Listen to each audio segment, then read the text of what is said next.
Okay, ನಾವು ಮತ್ತೆ ವಾಕ್ಯಕ್ಕಾಗಿ ಬರೋಣ. ದೇವ್ರ ವಾಕ್ಯದಲ್ಲಿ ನೋಡೋ ಪ್ರಕಾರ ದೇವ್ರ ಮಕ್ಕಳೇ, ಇಲ್ಲಿ ಕಾಯಿನನ್ನು ಮತ್ತೆ ಹೇಬಲನ್ನ ಕುರಿತು ಯಜ್ಞವನ್ನು ದೇವರು ಅರ್ಪಿಸ್ತಾ ಇದ್ದಾರೆ. ಯಾರ ಯಜ್ಞವನ್ನ ದೇವರು ಮೆಚ್ಚಿದ್ರು ಅನ್ನೋ ವಿಷಯದಲ್ಲಿ ನಾನು ಮಾತಾಡೋದಕ್ಕಾಗಿ ಹೋಗ್ತಾ ಇದ್ದೀನಿ. ನೋಡಿ, ಕೇನ ಮತ್ತೆ ಹೇಬಲ್ ಅಂದ್ರೆ ಯಾರು? ಎಲ್ಲರಿಗೂ ಗೊತ್ತಿರೋ ಪ್ರಕಾರ ಆದಮ ಅವಳ ಹೊಟ್ಟೆಯಲ್ಲಿ ಹುಟ್ಟಿದಂತ ಇಬ್ಬರ ಮಕ್ಕಳು. ಆದ್ರೆ ಇವರಿಬ್ಬರು ಏನ್ ಮಾಡ್ತಾ ಇದ್ದಾರೆ? ದೇವರಿಗೆ ಯಜ್ಞವನ್ನು ಅರ್ಪಿಸ್ತಾ ಇದ್ದಾರೆ. ದೇವರಿಗೆ ಯಜ್ಞವನ್ನು ಅರ್ಪಿಸುವಂತ ಸಮಯದಲ್ಲಿ ಅವರ ದೇವರು ಯಾರ ಆ ಕಾಣಿಕೆಯನ್ನು ದೇವರು ಮೆಚ್ಚಿದ್ರು ಅಂತ ಹೇಳಿದ್ರೆ, ನೋಡಿ ದೇವರ ಮಕ್ಕಳಿಗೆ ಕೇನ್ ಏನ್ ಮಾಡ್ತಾ ಇದ್ದ? ದೇವರಿಗೆ ಇಷ್ಟ, ಅವನಿಗೆ ಬೆಲೆ, ಅವನಿಗೆ ಚೆನ್ನಾಗಿರುವಂತ ಹಣ್ಣುಗಳನ್ನು ತೆಗೆದುಕೊಂಡು ಅವನಿಗೆ ಬೇಕಾಗಿರೋದು, ಉತ್ತಮವಾಗಿರೋದು, ಹೊಲದ ಬೆಳೆಯನ್ನು, ಬೆಸ್ಟ್ ಆಗಿರೋದು, ಚೆನ್ನಾಗಿರೋದನ್ನ ಅವನು ತೆಗೆದುಕೊಂಡು ಏನ್ ಮಾಡ್ತಾ ಇದ್ದ? ಅವನು ಇಟ್ಕೊಂಡು ಚೆನ್ನಾಗಿ ಇಲ್ದಿರೋದು, ಬೇಡದೇ ಇರೋದು, ಕೊಳೆತು ಹೋಗಿರುವಂತ ಹಣ್ಣುಗಳನ್ನ, ಹೊಲದಲ್ಲಿ ಬೆಳೆದೇ ಇರುವಂತ ಹಣ್ಣುಗಳನ್ನ ಏನ್ ಮಾಡ್ತಾ ಇದ್ದ? ದೇವರಿಗೆ ಹೋಗಿ ಯಜ್ಞವನ್ನು ಅರ್ಪಿಸ್ತಾ ಇದ್ದ. ಆದ್ರೆ ಕಾಯಿನ ಏನ್ ಮಾಡ್ತಾ ಇದ್ದ? ಆವಾಗ ತಾನೇ ಕುರಿ, ಚೊಚ್ಚಲ ಕುರಿ, ಆಗ ತಾನೇ ಹುಟ್ಟಿದಂತ ಚೊಚ್ಚಲ ಕುರಿಯ ಕೊಂಬನ್ನ ತೆಗೆದುಕೊಂಡು ಮೊದಲ ದೇವರಿಗೆ ಅವನು ಏನ್ ಮಾಡ್ತಾ ಇದ್ದ? ಕಾಣಿಕೆಯನ್ನು ಅರ್ಪಿಸ್ತಾ ಇದ್ದ, ಅವನು ಯಜ್ಞವನ್ನು ಅರ್ಪಿಸ್ತಾ ಇದ್ದ. ಅವಾಗತ್ತಿ ಈ ರೀತಿಯಾಗಿ ದೇವರಿಗೆ ಯಜ್ಞವನ್ನು ಅರ್ಪಿಸುವಾಗ ದೇವರು ಕಾಯಿನನ್ನು ಬೇಡದೇ ಇರೋದನ್ನ, ದೇವರಿಗೆ ಇಷ್ಟ ಆಗದೆ ಇರೋದನ್ನ ತಗೊಂಬಂದು, ಕೊಳೆತು ಹೋಗಿರೋದನ್ನ, ಬೇಡದೇ ಇರೋದನ್ನ ತಂದು ಅವನು ಕೇನ್ ಏನ್ ಮಾಡ್ತಾ ಇದ್ದ? ದೇವರಿಗೆ ಯಜ್ಞ ಅರ್ಪಿಸ್ತಾ ಇದ್ದ. ಆದ್ರೆ ಹೇಬಲನ್ ಏನ್ ಮಾಡ್ತಾ ಇದ್ದ ಅಂದ್ರೆ, ಚೊಚ್ಚಲ ಮರಿ, ಆಗ ತಾನೇ ಹುಟ್ಟಿದಂತ ಕುರಿಮರಿಯನ್ನ ತಂದು ಅವನು ದೇವರಿಗೆ ಯಜ್ಞವನ್ನು ಅರ್ಪಿಸ್ತಾ ಇದ್ದ. ಆದ್ರೆ ದೇವರು ಹೇಬಲನ ಕಾಣಿಕೆಯನ್ನ ಮೆಚ್ಚಿದ್ರು, ಕಾಯಿನನ ಕಾಣಿಕೆಯನ್ನ ಮೆಚ್ಚಲಿಲ್ಲ. ಹಲ್ಲೆಲೂಯಾ. ನೋಡಿ ದೇವರ ಮಕ್ಕಳೇ, ಮೊದಲು ನಾವು ಯಾಕೆ ಇವಾಗ ಆಗಿನ ಕಾಲದಲ್ಲಿ ಯಜ್ಞವನ್ನು ಅರ್ಪಿಸ್ತಾ ಇದ್ರು ಅವರು ದೇವರಿಗೆ, ಆದ್ರೆ ಇವಾಗ ನಾವು ಯಾವ ರೀತಿ ಯಜ್ಞವನ್ನು ಅರ್ಪಿಸ್ಬೇಕಂದ್ರೆ, ಮೊದಲು ದೇವರಿಗೆ ನಮ್ಮನೆ ನಾವು ಬರೆದು ಮಾಡಿಕೊಂಡು, ನಮ್ಮನೆ ನಾವು ತಗ್ಗಿಸಿಕೊಂಡು, ದೇವರ ಹಸ್ತದಲ್ಲಿ ಒಪ್ಪಿಸಿಕೊಂಡು ಆರಾಧನೆ ಮಾಡೋ ವಿಷಯದಲ್ಲಿ, ಪ್ರಾರ್ಥನೆ ಮಾಡೋ ವಿಷಯದಲ್ಲಿ, ನಾವು ಪ್ರತಿಯೊಂದು ವಿಷಯದಲ್ಲೂ ಕೂಡ ದೇವರಿಗೆ ಮೊದಲು ಪ್ರಿಫರೆನ್ಸ್ ಕೊಡಬೇಕು. ದೇವರಿಗೆ ಮೊದಲು ಫಸ್ಟ್ ಪ್ರಿಯಾರಿಟಿ ಕೊಡಬೇಕು. ನಾವೇನ್ ಮಾಡ್ತೀವಿ ಗೊತ್ತಾ? ಎಲ್ಲ ಟೈಮಲ್ಲೂ ನಾವೇನ್ ಮಾಡ್ತೀವಿ? ನಮ್ಮದೇ ಆದ ಸ್ವಂತ ಕಾರ್ಯಗಳು, ಬಿಸ್ನೆಸ್, ಕೆಲಸ, ಸ್ಕೂಲು, ಈ ತರ ಎಲ್ಲ ಸಮಯವನ್ನು ಕೊಟ್ಬಿಟ್ಟು ದೇವರ ಪಾತ್ರದಲ್ಲಿ ಎಲ್ಲ ಆದ್ಮೇಲೆ ಹೋಗಿ ದೇವರಿಗೆ ನಾವು ಪ್ರಾರ್ಥನೆ ಮಾಡ್ತೀವಿ, ಯಜ್ಞವನ್ನು ಅರ್ಪಿಸ್ತೀವಿ. ಅದೆಲ್ಲ ದೇವರ ಮಕ್ಕಳೇ, ಮೊದಲು ದೇವರಿಗೆ ನಾವು ಫಸ್ಟ್ ಪ್ರಯಾರಿಟಿ ಕೊಡಬೇಕು, ಫಸ್ಟ್ ಪ್ರಾರ್ಥನೆ ಕೊಡಬೇಕು. ಮುಂಚಾನೆ ಎದ್ದಿದ್ದ ತಕ್ಷಣವೇ ದೇವರ ಮುಖವನ್ನು ನೋಡಿ, ದೇವರ ಮುಖವನ್ನು ಸ್ಪರ್ಶಿಸಿ, ಆತನ ಮುಖವನ್ನು ನೋಡಿ ನಾವೇನ್ ಮಾಡ್ಬೇಕು? ನಾವು ಆತನನ್ನು ಆರಾಧನೆ ಮಾಡಬೇಕು. ಆತನ ಮುಖವನ್ನು ನೋಡಿ ನಾವು ಆತನನ್ನು ಸ್ತುತಿಸಬೇಕು. ಹಾಗೆ ಮಾಡುವಾಗ ಮಾತ್ರನೇ ದೇವರು ನಮ್ಮ ಯಜ್ಞವನ್ನು, ನಮ್ಮ ಆರಾಧನೆ, ನಮ್ಮ ಪ್ರಾರ್ಥನೆ, ನಮ್ಮ ಕೂಗನ್ನು ದೇವರು ಕೇಳುವಂತರಾಗಿರ್ತಾರೆ. ಎಲ್ಲದಕ್ಕಿಂತ ಮೊದಲು ಮಕ್ಕಳಿಗಿಂತ ಹೆಚ್ಚಾಗಿ, ಬಿಸ್ನೆಸ್ಗಿಂತ ಹೆಚ್ಚಾಗಿ, ಸೇವೆಗಿಂತ ಹೆಚ್ಚಾಗಿ, ಎಲ್ಲದಕ್ಕಿಂತ ಹೆಚ್ಚಾಗಿ ಮೊದಲು ನಾವು ದೇವರಿಗೆ ಪ್ರಿಫರೆನ್ಸ್ ಕೊಡಬೇಕು. ದೇವರಿಗೆ ಫಸ್ಟ್ ಪ್ರಯಾರಿಟಿ ಕೊಡಬೇಕು. ದೇವರಿಗಲ್ಲದೆ ಬೇರೆ ಯಾರಿಗೆ ಕೊಟ್ಟರೆ ಕೂಡ ದೇವರನ್ನ ಮಾಡುವಂತ ಉಪವಾಸವಾಗಿರ್ಬೋದು, ನಾವು ಮಾಡುವಂತ ಪ್ರಾರ್ಥನೆ ಆಗಿರ್ಬೋದು, ಆರಾಧನೆ ಆಗಿರ್ಬೋದು, ಏನೇ ಮಾಡಿದ್ರು ಕೂಡ ಅಲ್ಲಿ ದೇವರು ಅದನ್ನ ಮೆಚ್ಚೋದಿಲ್ಲ. ನೋಡಿ, ಇಲ್ಲಿ ಕೂಡ ಕಾಯಿನ ಏನ್ ಮಾಡ್ತಾ ಇದ್ದ? ಅವನಿಗೆ ಬೇಡದವಾಗಿರೋದು, ಅವನಿಗೆ ಬೇಡ ಅಂತ ಹೇಳಿರುವಂತ ಹಣ್ಣುಗಳನ್ನು ತಂದು ದೇವರಿಗೆ ಕಾಣಿಕೆಯನ್ನು ಅರ್ಪಿಸ್ತಾ ಇದ್ದ. ಅದೇ ಹೇಬಲನ್ ಏನ್ ಮಾಡ್ತಾ ಇದ್ದ? ಅವನು ದೇವರಿಗೋಸ್ಕರನೇ ಇದನ್ನು ತನಗೆ ಬೇಡ, ತನ್ನ ಕುರಿ, ಆಗ ತಾನೇ ಹುಟ್ಟಿದ ಚೊಚ್ಚಲ ಕುರಿಮರಿನ ದೇವರಿಗೋಸ್ಕರನೇ ಅವನು ಯಜ್ಞವನ್ನು ಅರ್ಪಿಸೋದಕ್ಕೆ ಪ್ರಾರಂಭ ಮಾಡ್ತಾ ಇದ್ದ. ಆದ್ರೆ ನೋಡಿ ದೇವರ ಮಕ್ಕಳೇ, ಎಷ್ಟೋ ಟೈಮ್ ನಾವೇನ್ ಮಾಡ್ತೀವಿ ಗೊತ್ತಾ? ನಮ್ಮ ಸ್ವಂತ ಕಾರ್ಯಗಳಲ್ಲಿ, ನಮ್ಮ ಸ್ವಂತ ಯೋಚನೆಗಳಲ್ಲಿ, ನಮ್ಮ ಆಲೋಚನೆಗಳಲ್ಲಿ ನಾವು ಏನ್ ಮಾಡ್ತಾ ಇರ್ತೀವಿ? ನಿದ್ದೆ ಮಾಡಿ ಮಲಗಿ ನಮಗೆ ಇಷ್ಟ ಬಂದ ರೀತಿಯಲ್ಲಿ ದೇವರಿಗೆ ನಾವು ಪ್ರಾರ್ಥನೆ, ದೇವರಿಗೆ ಸರಿಯಾದ ರೀತಿಯಲ್ಲಿ ನಾವು ಯಜ್ಞವನ್ನು ಅರ್ಪಿಸೋದಿಲ್ಲ.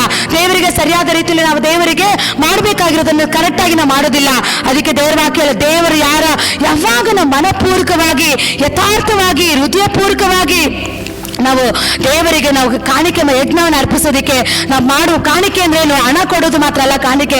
ಪ್ರಾರ್ಥನೆ ಮಾಡೋದು, ಉಪವಾಸ ಮಾಡೋದು, ನಮ್ಮನ್ನೇ ನಾವು ಸಜೀವ ಯಜ್ಞವಾಗಿ ದೇವರ ಹಸ್ತದಲ್ಲಿ ಒಪ್ಪಿಸಿಕೊಟ್ಟು ನಮ್ಮನ್ನೇ ನಾವು ತಗ್ಗಿಸಿಕೊಂಡು ನಾವು ಮಾಡುವಾಗ ಅಲ್ಲಿ ದೇವರು ನಮ್ಮ ಪ್ರಾರ್ಥನೆ, ನಮ್ಮ ಕೂಗನ್ನು ಆತನ ಮೆಚ್ಚುವಂತನಾಗಿದ್ದಾನೆ. ಯಾವಾಗ ನಾವು ದೇವರಿಗೆ ಫಸ್ಟ್ ಪ್ರಯಾರಿಟಿ ಕೊಡ್ತೀರಾ, ನಾವು ಮಾಡುವಂತ ಪ್ರಾರ್ಥನೆ, ಆರಾಧನೆ, ಅದು ಯಜ್ಞವೇದಿ ದೇವರಿಗೆ ಮೆಚ್ಚುಗೆ ಆಗಿರುತ್ತೋ ಅಲ್ಲಿ ಏನಾಗಿರುತ್ತೆ ದೇವರ ಮಕ್ಕಳೇ? ಅಲ್ಲಿ ದೇವರನ್ನ ಮಾಡುವಂತ ಪ್ರತಿಯೊಂದು ವಿಷಯದಲ್ಲಿ ಆತನ ಅದ್ಭುತ ಮಾಡೋದಕ್ಕೆ ಆತನ ಶಕ್ತನಾಗಿದ್ದಾನೆ. ಅದಕ್ಕೆ ಆಧಾರವಾಗಿ ಮತ್ತೊಂದು ವಾಕ್ಯನ ನಾವು ಓದಿಕೊಳ್ಳೋಣ.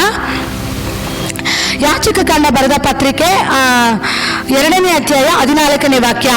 ನೀವು ಯೆಹೋವನಿಗೆ ಪ್ರಥಮ ಫಲ ನೈವೇದ್ಯವನ್ನು ಮಾಡಬೇಕಾದ್ರೆ ಗೋಧಿಯ ಹಸಿ ತೆನೆಗಳನ್ನು ಬೆಂಕಿಯಲ್ಲಿ ಸುಟ್ಟು ಹುಮ್ಮಿಗೆ ಸಮರ್ಪಿಸಬೇಕು. ಅದು ನೈವೇದ್ಯ ವಸ್ತುವಾದುದರಿಂದ ಅದರ ಮೇಲೆ ಎಣ್ಣೆ ಒಯ್ದು ಧೂಪವಿಡಬೇಕು. ಯಾಚಕರು ನೈವೇದ್ಯವನ್ನು ಸೂಚಿಸುವುದಕ್ಕಾಗಿ ಹುಮ್ಮಿಗೆಯಲ್ಲಿಯೂ ಎಣ್ಣೆಯಲ್ಲಿ ಸ್ವಲ್ಪ ಭಾಗವನ್ನು ತೆಗೆದುಕೊಂಡು ಧೂಪವನ್ನೆಲ್ಲ ಅದಕ್ಕೆ ಸೇರಿಸಿ ಅಗ್ನಿಯ ಮೂಲಕ ಯೆಹೋವನಿಗೆ ಹೋಮ ಯಜ್ಞ ಮಾಡಬೇಕು. ಹಲ್ಲೆಲೂಯಾ. ನೋಡಿ ದೇವರ ಮಕ್ಕಳೇ, ಇಲ್ಲಿ ದೇವರು ಯಾವ ರೀತಿ ಇಲ್ಲಿ ಕೂಡ ಯಾಜಕರು ಏನ್ ಮಾಡ್ತಾ ಇದ್ರು, ದೇವರಿಗೆ ಯಜ್ಞವನ್ನು ಅರ್ಪಿಸ್ತಾ ಇದ್ರು, ದೇವರಿಗೆ ಯಜ್ಞವನ್ನು ಸಲ್ಲಿಸ್ತಾ ಇದ್ರು. ಅಂದ್ರೆ ಇಲ್ಲಿ ದೇವರು ಯಾವ ರೀತಿ ಹೇಳಿದ್ರು, ಪ್ರಥಮ ಫಲ. ಪ್ರಥಮ ಫಲ ಅಂದ್ರೆ ಇವಾಗ ಫಾರ್ ಎಕ್ಸಾಂಪಲ್ ಹೊಲದಲ್ಲೊಬ್ಬ ರೈತನು ಬೀಜವನ್ನು ಬಿತ್ತಿರ್ತಾರೆ, ಇಲ್ಲ ಒಂದು ವ್ಯವಸಾಯ ಮಾಡ್ತಾ ಇರ್ತಾರೆ, ಇಲ್ಲ ಏನೋ ಒಂದು ಇವತ್ತು ಓಕೆ ನಿನಗೆ ಬರುವಂತ ಸಂಬಳದಲ್ಲಿ ಮೊದಲ ಸಂಬಳ ದೇವರಿಗೆ ನಾವೇನ್ ಮಾಡ್ಬೇಕು, ಎತ್ತಿಡ್ಬೇಕು. ಅದಕ್ಕೆ ಏನ್ ಹೇಳ್ತಾರೆ, ಪ್ರಥಮ ಫಲ ಅಂತ ಹೇಳ್ತಾರೆ. ಇಲ್ಲಿ ಕೂಡ ಅವ್ರು ಏನ್ ಮಾಡ್ತಾ ಇದ್ರು ಅಂದ್ರೆ, ಆಗಿನ ಕಾಲದಲ್ಲಿ ಅವ್ರು ಏನ್ ಮಾಡ್ತಾ ಇದ್ರು, ಅವರು ಹಸಿ ತೆನೆ, ಗೋಧಿಯ ಹಸಿ ತೆನೆಗಳನ್ನ ಬೆಂಕಿಯಲ್ಲಿ ಸುಟ್ಟು ಉಮ್ಮಿಗೆ ಸಮರ್ಪಿಸ್ತಾ ಇದ್ರು. ಹಾಲೆಲೂಯಾ. ಅದು ನೈವೇದ್ಯ ವಸ್ತುವಾದುದರಿಂದ ಅದರ ಮೇಲೆ ಎಣ್ಣೆ ಒಯ್ದು ಧೂಪ ಬಿಡ್ತಾ ಇದ್ರು. ಹಾಲೆಲೂಯಾ. ಅಂದ್ರೆ ದೇವರ ಮಕ್ಕಳೇ, ಇಲ್ಲಿ ಯಾಚಕರು ನೋಡೋದಾದ್ರೆ ದೇವರಿಗೆ ಯಜ್ಞವನ್ನು ಅರ್ಪಿಸುವಾಗ ಅವಾಗ ತಾನೇ ಹೊಲದಲ್ಲಿ ಬೆಳೆದಿರುವಂತ ಗೋಧಿ, ಹಸಿ ಗೋಧಿ, ಒಣಗದಿರುವಂತ ಗೋಧಿನ ತೆಗೆದುಕೊಂಡು ಬಂದು ದೇವರಿಗೆ ಅವರು ಯಜ್ಞವನ್ನು ಅರ್ಪಿಸ್ತಾ ಇದ್ರು. ದೇವರ ಮಕ್ಕಳೇ, ಪ್ರಥಮ ಫಲವಾಗಿ ಅಂದ್ರೆ ಮೊದಲು ದೇವರಿಗೆ ಅವರು ಅವರ ಜೀವಿತದಲ್ಲಿ ಏನೇ ಅವರು ಮಾಡಿದ್ರು, ಅವ್ರು ವ್ಯವಸಾಯ ಮಾಡಿದ್ರು, ಅವ್ರು ಕುರಿ ಮೇಯಿಸಿದ್ರು ಕೂಡ, ಏನೇ ಅವರು ಆಗಿನ ಕಾಲದಲ್ಲಿ ಅವ್ರು ಏನೇ ಮಾಡಿದ್ರು ಮೊದಲು ಏನ್ ಮಾಡ್ತಾ ಇದ್ರು, ದೇವರಿಗೆ ಅದನ್ನ ತೆಗೆದುಕೊಂಡು ಬಂದು ಯಜ್ಞವನ್ನ ಅರ್ಪಿಸ್ತಾ ಇದ್ರು. ಹಾಲೆಲೂಯಾ. ಅದೇ ರೀತಿಯಾಗಿ ದೇವರ ಮಕ್ಕಳೇ, ನಾವು ಕೂಡ ದೇವರಿಗೆ ಏನ್ ಮಾಡ್ಬೇಕು ಗೊತ್ತಾ, ನಮಗೆ ಬರುವಂತ ಬಿಸ್ನೆಸ್ ಅಲ್ಲಿ, ನಮಗೆ ಬರುವಂತ ಸ್ಯಾಲರಿಯಲ್ಲಿ, ನಮಗೆ ಬರುವಂತ ಕುಟುಂಬದಲ್ಲಿ ಆದಾಯ ಏನೇ ಆಗಿರ್ಬೋದು, ಅದು ಎಲ್ಲವನ್ನು ಕೂಡ ಪ್ರಥಮ ಫಲ ಮೊದಲು ನಾವು ದೇವರಿಗೆ ಕೊಡಬೇಕು. ನಾವು ಮಾಡುವಂತ ಪ್ರತಿಯೊಂದು ವಿಷಯದಲ್ಲೂ ಕೂಡ ಅವಾಗ ಏನಾಗುತ್ತೆ ಗೊತ್ತಾ, ಯಾವಾಗ ನೀವು ಪ್ರಥಮ ಫಲ ದೇವರಿಗೆ ನೀವು ಇದು ನೋಡಿ, ದೇವರ ವಾಕ್ಯ ಹೇಳ್ತದೆ, ದೇವರಿಗುಳ್ಳದು ದೇವರಿಗೆ, ಕೈಸರಿಗುಳ್ಳದು ಕೈಸರಳನಿಗೆ.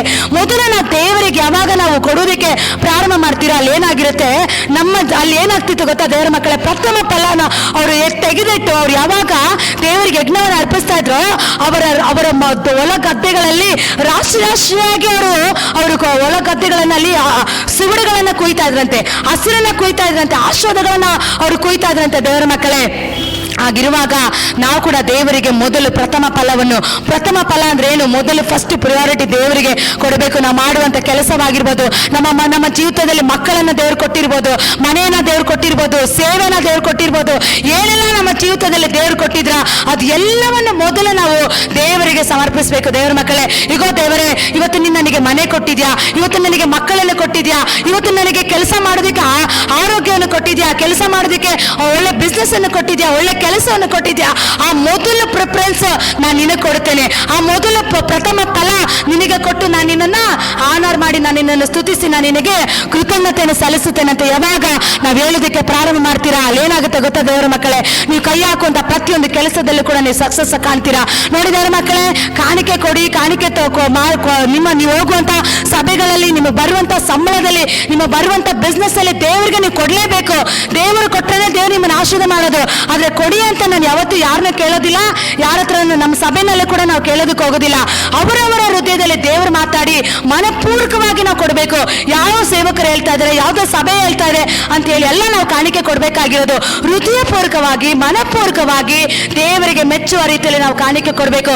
ನೋಡಿ ದೇವರ ಮಕ್ಕಳೇ, ಹೊಸ ಒಡಂಬಡಿಕೆಯಲ್ಲಿ ಯೇಸು ಸ್ವಾಮಿ ಯಾವ ರೀತಿ ಸಭೆಯಲ್ಲಿ ಆರಾಧನೆ ಪ್ರಾರ್ಥನೆ ನಡೆಯುವಾಗ ಅನೇಕರು ಅವ್ರ ಹತ್ರ ಹಣ ಇತ್ತು, ಆಸ್ತಿ ಇತ್ತು, ಬೆಳ್ಳಿ ಬಂಗಾರ ಎಲ್ಲ ಇತ್ತು, ಅವ್ರ ಹತ್ರ ಇರೋದೆಲ್ಲ ತಂದು ದೇವರ ಆಲಯಕ್ಕೆ ಆಗ್ತಾ ಇದ್ರು. ಆದ್ರೆ ಒಂದು ವಿಧವೆ ಮಾತ್ರ ಆಕೆಯಲ್ಲಿರೋದು ಎಲ್ಲವನ್ನು, ಆಕೆ ಹತ್ರ ಏನೂ ಇಲ್ಲ, ಅವಳ ಹತ್ರ ಇದ್ದಿದ್ದು ಎರಡು ನಾಣ್ಯ ಮಾತ್ರ. ಅವಳು ಹೃದಯಪೂರ್ವಕವಾಗಿ ₹1 ಕೂಡ ಅವಳು ಇಟ್ಕೊಳ್ಳೋದಂತೆ, ನನ್ನ ಜೀವನಕ್ಕೆ ಬೇಕು, ನನಗೆ ಊಟಕ್ಕೆ ಬೇಕು, ನನಗೆ ನೀರಿಗೆ ಬೇಕು ಅಂತ ಹೇಳಿ ಅವಳು ಯೋಚನೆ ಮಾಡದೆ ಅವಳಲ್ಲಿದ್ದಂತ ಆಸ್ತಿ ಆ ಎರಡೇ ನಾಣ್ಯ ತಂದು ದೇವರ ಆಲಯದಲ್ಲಿ ಹಾಕಿದ್ಲು. ದೇವರು ಅನೇಕ ಆಸ್ತಿ ಇರೋರು, ಹಣ ತಂದ್ಕೊಟ್ಟಿರೋರು, ಒಡವೆ ತಂದ್ಕೊಟ್ಟಿರೋರು, ವಜ್ರ ತಂದ್ಕೊಟ್ಟಿರೋರು ಕಾಣಿಕೆಯನ್ನು ದೇವರು ಮೆಚ್ಚಲಿಲ್ಲ. 2 ನಾಣ್ಯಗಳನ್ನು ಮನಪೂರ್ವಕವಾಗಿ ನನ್ನ ದೇವರಿಗೆ, ನನ್ನ ಯೇಸುವಿಗೆ ನಾನು ಸಮರ್ಪಿಸ್ತೀನಿ ಅಂತೇಳಿ ಯಾವಾಗ ಹಾಕಿದ್ಲ, ಆವಾಗ ದೇವರಲ್ಲಿ ದೇವರು ಹೇಳಿದ್ರು, ಇವರೆಲ್ಲರ ಕಾಣಿಕೆಗಳಿಗಿಂತ ನಾನು ವಿಧವೆ ಕಾಣಿಕೆಯನ್ನು ಮೆಚ್ಚಿದ್ದೇನೆ ಅಂತ ಹೇಳಿದ್ರು.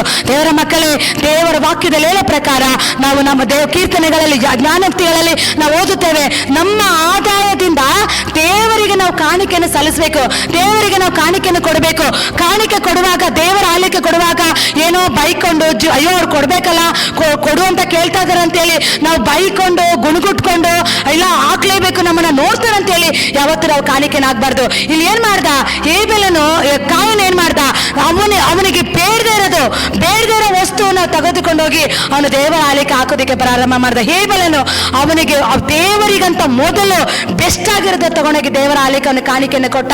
ದೇವರಿಗೆ ಯಜ್ಞವನ್ನು ಅರ್ಪಿಸ್ತಾ. ದೇವರ ಮಕ್ಕಳೇ, ಮೊದಲು ನಾವು ದೇವರಿಗೆ ಉತ್ತಮವಾಗಿರೋದನ್ನು ಮನಪೂರ್ವಕವಾಗಿ ಯಥಾರ್ಥವಾಗಿ, ನಾನು ದೇವರ ಆಲಯಕ್ಕೆ ಹೋಗ್ತಾ ಇದ್ದೀನಿ, ದೇವರ ಸಮ್ಮುಖಕ್ಕೆ ಹೋಗ್ತಾ ಇದ್ದೀನಿ, ನನ್ನ ಕೈಲಿ ಏನಿದೆ, ನಿಮ್ಮ ಹತ್ರ ಕೊಡೋದಕ್ಕೆ ಹಣ ಇಲ್ವಾ? ನಿಮ್ಮ ಮಕ್ಕಳೆಲ್ಲ ನಿಮ್ಮನ್ನ ದೇವರಿಗೆ ಸಮರ್ಪಿಸ್ರಿ, ನಿಮ್ಮನ್ನ ನೀವು ದೇವರಿಗೆ ಒಪ್ಪಿಸ್ಕೊಡಿ, ನಿಮ್ಮ ಮಕ್ಕಳನ್ನ ಒಪ್ಪಿಸ್ಕೊಡಿ, ನಿಮ್ಮ ಮನೆಯನ್ನ ಒಪ್ಪಿಸ್ಕೊಡಿ. ಫಸ್ಟ್ ಪ್ರಥಮ ಫಲವಾಗಿ ಅದನ್ನು ಕೊಡಿ. ದೇವರು ನಿಮ್ಮನ್ನು ಆಶೀರ್ವಾದ ಮಾಡ್ತಾರೆ. ದೇವರ ಮಕ್ಕಳೇ, ಇವತ್ತು ನಮಗೊಂದು ಕೆಲಸ ಕೊಟ್ಟಿರೋದಾದ್ರೆ ದೇವರ ವಾಕ್ಯದಲ್ಲಿ ಹೇಳುತ್ತದೆ, ನಾನು ಅದೆಲ್ಲ ಹೇಳ್ಬೇಕಂತ ಪ್ರಿಪೇರ್ ಆಗಿಲ್ಲ, ಅದು ದೇವರಾತ್ಮನು ನನ್ನೊಟ್ಟಿಗೆ ಮಾತಾಡ್ತಾ ಇರೋದ್ರಿಂದ ನಿಮ್ಮ ಜೀವಿತದಲ್ಲಿ ಆಶೀರ್ವಾದ ಕಾಣಬೇಕಂದ್ರೆ, ನಿಮ್ಮ ಜೀವಿತದಲ್ಲಿ ಅಭಿವೃದ್ಧಿ ಕಾಣಬೇಕಂದ್ರೆ ದೇವರಿಗೆ ನಾವು ದಶಮಾಂಶವನ್ನು ಕೊಡಲೇಬೇಕು. ದೇವರ ಆಲಯಕ್ಕೆ ಭಂಡಾರವನ್ನು ತೆಗೆದುಕೊಂಡು ನಾವು ಹೋಗಲೇಬೇಕು. ದೇವರ ಮಕ್ಕಳೇ, ನಮ್ಮ ಜೀವಿತದಲ್ಲಿ ಇವತ್ತು ಏನು ದಶಮಾಂಶ ಅಂದ್ರೆ, ನಮ್ಮ ಜೀವಿತದಲ್ಲಿ ಇವತ್ತು ನಮಗೆ ಕೆಲ್ಸಕ್ಕೆ ಹೋಗ್ತೀರಾ ಅಂತ ಅನ್ಕೊಳ್ಳಿ. ಕೆಲ್ಸಕ್ಕೆ ಹೋದಾಗ ನಮಗೆ 1000 ರೂಪಾಯಿ ಸಂಬಳ ಬರುತ್ತೆ. 1000 ರೂಪಾಯಿ ಸಂಬಳ ಬಂದ್ರೆ ಅದರಲ್ಲಿ ಒಂದು ಭಾಗ ದೇವರಿಗೆ ನಾವು ಕೊಡಬೇಕು. 1000 ರೂಪಾಯಿ 100 ರೂಪಾಯಿ ದೇವರಿಗೆ ನಾವು ಕೊಡಬೇಕು. ಅದ್ರಲ್ಲಿ ಒಂದು ಭಾಗ ಕೊಡುವಂತ ದೇವರು ಹೇಳಿದಾರಲ್ಲ. ಆಗ ಕೊಟ್ಟಾಗ ದೇವ್ರ ವಾಕ್ಯ ಹೇಳ್ತದೆ, ನೀನು ಕೊಟ್ಟು ನೋಡು, ನಾನು ನಿನ್ನ ಪರೀಕ್ಷೆ ಮಾಡು, ಜಡಿದು ಅಲ್ಲಾಡಿಸಿ ತುಂಬಿ ಹೊರಸೂಸ ರೀತಿಯಲ್ಲಿ ನಾನು ನಿನ್ನ ಆಶೀರ್ವಾದ ಮಾಡ್ತೀನಿ ಅಂತ ಹೇಳಿ ಮಲಕ್ಕೆ ಬರೆದ ಪತ್ರಿಕೆಯಲ್ಲಿ ಇದೆ. ದೇವರ ಮಕ್ಕಳೇ, ಕೊನೆಯ ಅಧ್ಯಾಯದಲ್ಲಿದೆ. ದೇವರ ವಾಕ್ಯದಲ್ಲಿ ಹೇಳ್ತದೆ, ಯಾವತ್ತು ನಮ್ಮ ದೇವರು ಕೊಟ್ಟ ಮೇಲೆ ಆತನ ಪಕ್ಷಪಾತಿ ಅಲ್ಲ. ನೀನು 10 ರೂಪಾಯಿ ನೀನು ದೇವರಿಗೆ ಕೊಟ್ಟಿರೋದಾದ್ರೆ ನಿನಗೆ 100 ಪಟ್ಟು ದೇವರು ಕೊಡೋದಕ್ಕೆ ಆತನು ಶಕ್ತನಾಗಿದ್ದಾನೆ. ನಮ್ಮ ದೇವರು ಅದಕ್ಕೆ ದೇವರ ವಾಕ್ಯ ಹೇಳುತ್ತದೆ, ದೇವರ ಮಕ್ಕಳೇ, ನಾವು ಕೊಡುವಾಗ ಯಥಾರ್ಥವಾಗಿ ಕೊಡಬೇಕು, ಮನಪೂರ್ವಕವಾಗಿ ಕೊಡಬೇಕು. ನಾವು ಮಾಡುವಂತ ಆರಾಧನೆ, ನಾವು ಮಾಡುವಂತ ಪ್ರಾರ್ಥನೆ, ನಾವು ಯಾರೋ ಏನೋ ಮಾಡ್ಬೇಕಲ್ಲ ಅಂತೇಳಿ ನಾವು ಪ್ರಾರ್ಥನೆ ಮಾಡೋದಲ್ಲ, ಏನೋ ಮಾಡ್ಬೇಕಲ್ಲ ಅಂತೇಳಿ ಆರಾಧನೆ ಮಾಡೋದಲ್ಲ. ಅಯ್ಯೋ ಆ ಸಹೋದರಿ ನನಗೆ ಜವಾಬ್ದಾರಿ ಕೊಟ್ಟಿದ್ದಾರ ಅಂತ ಹೇಳಿ ಎಲ್ಲ ಮಾಡೋದು. ನಾವು ಮಾಡುವಂತ ವಾಕ್ಯವಾಗಿರ್ಬೋದು, ಆರಾಧನೆ ಆಗಿರ್ಬೋದು, ಪ್ರಾರ್ಥನೆ ಆಗಿರ್ಬೋದು, ಮೊದಲು ದೇವರಿಗೆ ಪ್ರಥಮ ಫಲವಾಗಿ, ಮೊದಲು ದೇವರಿಗೆ ಫಸ್ಟ್ ಪ್ರಿಯಾರಿಟಿ ನಾವು ದೇವರಿಗೆ ಕೊಟ್ಟು ದೇವರ ಮಕ್ಕಳಲ್ಲಿ ಕರ್ತನನ್ನು ನಾವು ಸನ್ಮಾನಿಸುವವರಾಗಿರ್ಬೇಕು. ಅದಕ್ಕೆ ಮತ್ತೊಂದು ವಾಕ್ಯನ ನಾವು ಓದಿಕೊಳ್ಳೋಣ. ಅರಣ್ಯಕಾಂಡ ಬರೆದ ಪತ್ರಿಕೆ 18:12 ಓದಿಕೊಳ್ಳೋಣ.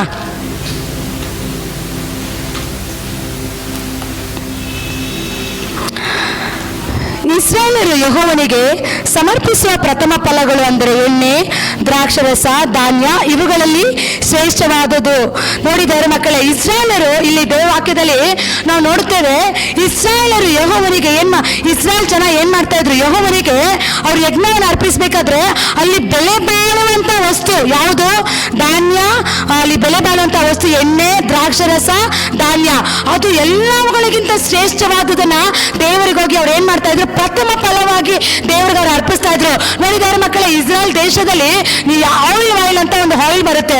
ಆಯಿಲ್ ಅನ್ನ ನೀವು ಅಲ್ಲಿ ತೆಗೆದುಕೊಳ್ಬೇಕಾದ್ರೆ ಭಯಂಕರವಾದ ರೀತಿಯಲ್ಲಿ ಅಲ್ಲಿ ಅದು ತುಂಬಾ ಕಾಸ್ಟ್ಲಿ ಆಗಿರುವಂತ ಎಣ್ಣೆ. ಅದು ಮಾತ್ರ ಅಲ್ಲ, ಗೋಧಿ ಅಲ್ಲಿ ಮತ್ತೆ ಧಾನ್ಯ ಉತ್ತಮವಾದ ರೀತಿಯಲ್ಲಿ ಅವರು ಬೆಳೆದಿರುವಂತ ಪ್ರತಿಯೊಂದು ವಿಷಯದಲ್ಲೂ ಕೂಡ ಧಾನ್ಯ, ದ್ರಾಕ್ಷರಸ ಅಲ್ಲಿ ಇಸ್ರಾಯೇಲ್ ಅಲ್ಲಿ ಯಾವಾಗ್ಲೂ ದ್ರಾಕ್ಷರಸನ ಅವರು ಏನ್ ಮಾಡ್ತಾ ಇರ್ತಾರೆ, ಪ್ರಿಪೇರ್. ನೋಡಿ ದ್ರಾಕ್ಷರಸ ಯಾವ ರೀತಿ ಅದನ್ನ ಅವರು ತೆಗೆದು ಅದನ್ನ ದೇವರಿಗೆ ಅವರು ಸಮರ್ಪಿಸ್ತಾ ಇದ್ರು. ಅದಕ್ಕೆ ಎಲ್ಲದಕ್ಕಿಂತ ಅವರಲ್ಲಿರುವಂತ ಮನೆ, ಆಸ್ತಿ, ಬಂಗಾರ, ಅವ್ರು ಏನೆಲ್ಲ ಸಂಪಾದನೆ ಮಾಡೋದಕ್ಕಿಂತ ಅಲ್ಲಿ ತುಂಬಾ ಶ್ರೇಷ್ಠವಾದದ್ದು, ಬೆಲೆ ಬಾಳುವಂತ ವಸ್ತು ಏನಾಗಿತ್ತಂತೆ, ಎಣ್ಣೆ, ದ್ರಾಕ್ಷರಸ, ಧಾನ್ಯ. ಹಲ್ಲೆಲೂಯಾ. ಅದೇ ರೀತಿಯಾಗಿ ದೇವರ ಮಕ್ಕಳೇ, ಆ 3 ವಸ್ತುಗಳನ್ನ ದೇವರಿಗೆ ಅವ್ರು ಏನ್ ಮಾಡ್ತಾ ಇದ್ರು, ಬೆಲೆ ಬಾಳುವಂತ ಶ್ರೇಷ್ಠವಾದದನ್ನ ಪ್ರಥಮ ಫಲವಾಗಿ ದೇವರಿಗೆ ಅವ್ರು ಅರ್ಪಿಸ್ತಾ ಇದ್ರು. ಹಲ್ಲೆಲೂಯಾ. ಅದಕ್ಕೆ ದೇವರ ಮಕ್ಕಳೇ, ಇಸ್ರಾಯೇಲ್ ದೇಶ ಚಿಕ್ಕ ದೇಶವಾಗಿದ್ರು ಕೂಡ ದೇವರು ಯಾವುದಕ್ಕೂ ಕೊರತೆ ಇಲ್ಲದ ಹಾಗೆ ಇಸ್ರಾಯೇಲ್ ದೇಶನ ದೇವರು ಆಶೀರ್ವಾದ ಮಾಡಿದ್ದಾರೆ. ಅಮೆರಿಕ ದೇಶ ನೋಡ್ರಿ, ಯಾತಕ್ಕೆ ದೇವರು ಅದು ನಮ್ಮದು ಎಲ್ಲಾ ಕಂಟ್ರಿಗಳಿಗಿಂತ ಉನ್ನತ ಆಶೀರ್ವದಿಸಲ್ಪಟ್ಟ ದೇಶ ಅಂತ ನಾವು ಕರೆಯಲ್ಪಡುತ್ತದೆ. ಅವರು ಪರಿಶುದ್ಧರಾಗಿ ಜೀವನ ಮಾಡಿಲ್ಲ ಅಂದ್ರೂ ಕೂಡ, ಅವರು ದೇವರಿಗೆ ವಿರೋಧವಾಗಿ ನಡ್ಕೊಂಡ್ರು ಕೂಡ ದೇವರಿಗೋಸ್ಕರ, ದೇವರ ಆಲಯಕ್ಕೋಸ್ಕರ ಅವರು ದೇವರಿಗೆ ಕಾಣಿಕೆಯನ್ನು ಮೊದಲು ದೇವರಿಗೆ ಅರ್ಪಿಸ್ತಾ ಇದ್ರು. ಅವರು ಪ್ರಥಮ ಫಲವಾಗಿ ದೇವರಿಗೆ ಕೊಡ್ತಾ ಇದ್ರು. ಅದಕ್ಕೆ ಅಮೆರಿಕ ದೇಶನ ಆಶೀರ್ವಾದ ಮಾಡಿದ್ರು. ದೇವರ ಮಕ್ಕಳೇ, ನೋಡಿ ದೇವರ ಮಕ್ಕಳೇ, ದೇವರ ವಾಕ್ಯ ಹೇಳುತ್ತದೆ, ಕೊಟ್ಟು ನೋಡು, ನನ್ನ ಆಲಯದಲ್ಲಿ ನನಗೋಸ್ಕರ ನೀನು ಮನಪೂರ್ವಕವಾಗಿ ಯಥಾರ್ಥವಾಗಿ ಪ್ರಥಮ ಫಲವಾಗಿ ನೀನು ದೇವರಿಗೋಸ್ಕರ ಕೊಟ್ಟು ನೋಡು. ಕೊಟ್ಟಾಗ ದೇವರು ನಿನ್ನನ್ನು ಆಶೀರ್ವಾದ ಮಾಡ್ತಾರೆ. ದೇವರ ಮಕ್ಕಳೇ, ಕೊಟ್ಟಿದ್ದು ಯಾವತ್ತೂ ನೀನು ಕೆಟ್ಟು ಹೋಗೋದಿಲ್ಲ. ದೇವರಿಗೋಸ್ಕರ ಕೊಟ್ಟಿದ್ದು ಯಾವತ್ತೂ ನೀನು ವ್ಯರ್ಥವಾಗಿ ಹೋಗೋದಿಲ್ಲ. ದೇವರ ಮಕ್ಕಳೇ, ನನ್ನ ಜೀವಿತದಲ್ಲಿ ನಾವು ಕಲ್ತ್ಕೊಂಡ್ ಬಂದಿದ್ದು ಅದೇ. ನಾವು ಚಿಕ್ಕವರಿಂದ ಬೆಳೆದು ಬರುವಾಗಲೂ ದೇವರಿಗಂತ ನಾವು ಪ್ರಥಮ ಫಲವಾಗಿ ದೇವರಿಗೋಸ್ಕರ ನಾವು ಅದನ್ನ ಎತ್ತಿಡ್ತಾ ಇದ್ರಿ. ದೇವರಿಗೋಸ್ಕರ ನಾವು ಅದನ್ನ ಸಪರೇಟ್ ಮಾಡಿ ನಾವು ದೇವರ ಆಲಯಕ್ಕೆ ಹೋಗಿ ಹೃದಯಪೂರ್ವಕವಾಗಿ ನಾವು ಆಗ್ತಾ ಇದ್ರಿ. ಯಾರೋ ಕೆಲವು ನಾವು ಸಹೋದರಿಗಳು ಬಂದು ಹೇಳ್ತಾ ಇದ್ರು, ಕೆಲವು ಸ್ನೇಹಿತರು ಬಂದು ಹೇಳ್ತಾ ಇದ್ರು, ಇದ್ರು, ದೇವ್ರು ನನ್ನ ಹತ್ರ ಮಾತಾಡ್ತಾ ಇದ್ರೆ ನೀನ್ ನನಗೆ ಇಷ್ಟು ಹಣ ಕೊಡ್ಬೇಕಂತೇಳಿ. ನಾನು ಹೇಳಿದೆ, ನಿನ್ನ ಬಳಿಗೆ ಮಾತಾಡಿದ ದೇವರು ನನ್ನ ಬಳಿಗೂ ಮಾತಾಡ್ತಾರೆ. ನನ್ನ ಹತ್ರ ಮಾತಾಡಿದ್ರೆ ಮಾತ್ರ ನಾನು ನಿಮಗೆ ನಾನು ನಿಮಗೆ ಕಾಣಿಕೆಯನ್ನು ಕೊಡೋದಿಲ್ಲ, ನಾನು ನಿಮಗೆ ಹಣವನ್ನು ಕೊಡೋದು ಇಲ್ಲ, ನಾನು ನಿಮಗೆ ಸಹಾಯ ಮಾಡೋದಂತ ಹೇಳ್ತಾ ಇದ್ದೆ. ಯಾಕಂದ್ರೆ ಪರಿಶುದ್ಧಾತ್ಮ ಆತನ ಒಬ್ಬರೊಟ್ಟಿಗೆ ಮಾತ್ರ ಮಾತಾಡೋದಿಲ್ಲ. ಪರಿಶುದ್ಧಾತ್ಮ ಗಲಿಬಿಲಿಗೆ ಕಾರಣವಲ್ಲ. ಪರಿಶುದ್ಧಾತ್ಮ ಸುಳ್ಳು ಹೇಳಿ ತೆಗೆದುಕೊಳ್ಳೋದಿಲ್ಲ. ಪರಿಶುದ್ಧಾತ್ಮ ಒಬ್ಬರಿಗೆ ಸಹಾಯ ಮಾಡಬೇಕಾದ್ರೆ ನನ್ನೊಟ್ಟಿಗೂ ಮಾತಾಡ್ತಾರೆ, ಆ ವ್ಯಕ್ತಿಯೊಟ್ಟಿಗೂ ದೇವರು ಮಾತಾಡ್ತಾರೆ. ಆದ್ರೆ ಕೈ ಚಾಚಿ ಕೇಳೋದಿಲ್ಲ. ಕೇಳದನೆ ಪ್ರಾರ್ಥನೆ ಮಾಡುವಾಗಲೇ ಅವರಿಗೆ ದೇವರು ಒದಗಿಸಿ ಕೊಡ್ತಾರೆ. ದೇವರ ಮಕ್ಕಳೇ, ದೇವರಿಗೆ ನಾವು ಫಸ್ಟ್ ಪ್ರಯಾರಿಟಿ ಕೊಡಬೇಕು. ದೇವರಿಗೆ ನಾವು ಫಸ್ಟ್ ಪ್ರಾರ್ಥನೆ ಕೊಡಬೇಕು. ದೇವರಿಗೆ ನಾವು ಪ್ರಥಮ ಫಲವನ್ನು ಯಾವ ರೀತಿ ಮೊದಲು ದೇವರಿಗೆ ನಾವು ಕೊಡಬೇಕು. ದೇವರ ಮಕ್ಕಳೇ, ಅದು ಯಾವ ರೀತಿ ನಾವು ಕೊಡಬೇಕು ಅದನ್ನು ಅರ್ಥ ಮಾಡಿಕೊಂಡು ಇವತ್ತು ಕೆಲಸಕ್ಕಿಂತ ಹೆಚ್ಚಾಗಿ, ಮಕ್ಕಳಿಗಿಂತ ಹೆಚ್ಚಾಗಿ, ಸೇವೆಗಿಂತ ಹೆಚ್ಚಾಗಿ ಪ್ರಥಮ ಫಲವಾಗಿ ದೇವರಿಗೆ ನಾವು ಫಸ್ಟ್ ಪ್ರಯಾರಿಟಿ ಕೊಡಬೇಕು. ನೋಡಿ ದೇವರ ಮಕ್ಕಳೇ, ಪೌಲಂಗಿಚ್ಚ ಅನ್ನೋ ಸೇವಕರು ಅವ್ರು ಏನ್ ಮಾಡ್ತಾ ಇದ್ರು ಗೊತ್ತಾ? ಮೊದಲು ಅವರು ಸೇವೆಗಾಗಿ ಅವ್ರನ್ನ ದೇವರು ಕರೆಯಲ್ಪಟ್ಟಿದ್ರು, ಸೇವೆಗಾಗಿ ಅವ್ರನ್ನ ನೇಮಿಸಲ್ಪಟ್ಟಿದ್ರು. ಆ ಪೌಲಂಗಿಚ್ಚ ಸೇವಕರು ಸೇವೆ ಸೇವೆ ಸೇವೆ ಭಯಂಕರವಾದ, ಯಾವಾಗ ನೋಡಿದ್ರು ಪ್ರಾರ್ಥನೆ ಮಾಡಬೇಕು, ಸೇವೆ ಮಾಡಬೇಕು, ದೇಶಗಳಿಗೆ ಹೋಗ್ಬೇಕು, ಅನೇಕ ಗ್ರಾಮಗಳಿಗೆ ಹೋಗ್ಬೇಕು, ಈ ರೀತಿ ಸೇವೆ ಮಾಡಿದ್ರೇನೆ ದೇವ್ರು ಮೆಚ್ಚೋದಂತ ಅವ್ರು ತಿಳ್ಕೊಂಡಿದ್ರು. ಆದ್ರೆ ಅವ್ರು ಏನ್ ಮಾಡ್ತಾ ಇದ್ರು, ಅವ್ರ ಹೆಂಡತಿಗೆ ಟೈಮ್ ಕೊಡ್ತಾ ಇರಲಿಲ್ಲ. ಆದ್ರೆ ಅವ್ರು ಹೆಂಡತಿಗೆ ಸಮಯ ಕೊಡ್ತಾ ಇರಲಿಲ್ಲ. ಆದ್ರೆ ಒಂದು ದಿನ ದೇವರಪ್ಪ ಅವ್ರ ಹತ್ರ ಹೇಳಿದ್ರು, ಸೇವೆನೇ ಫಸ್ಟ್ ಮೊದಲನೇ ಪ್ರಾರ್ಥನತೆ ಅಂತ ಅವ್ರು ತಿಳ್ಕೊಂಡಿದ್ರು.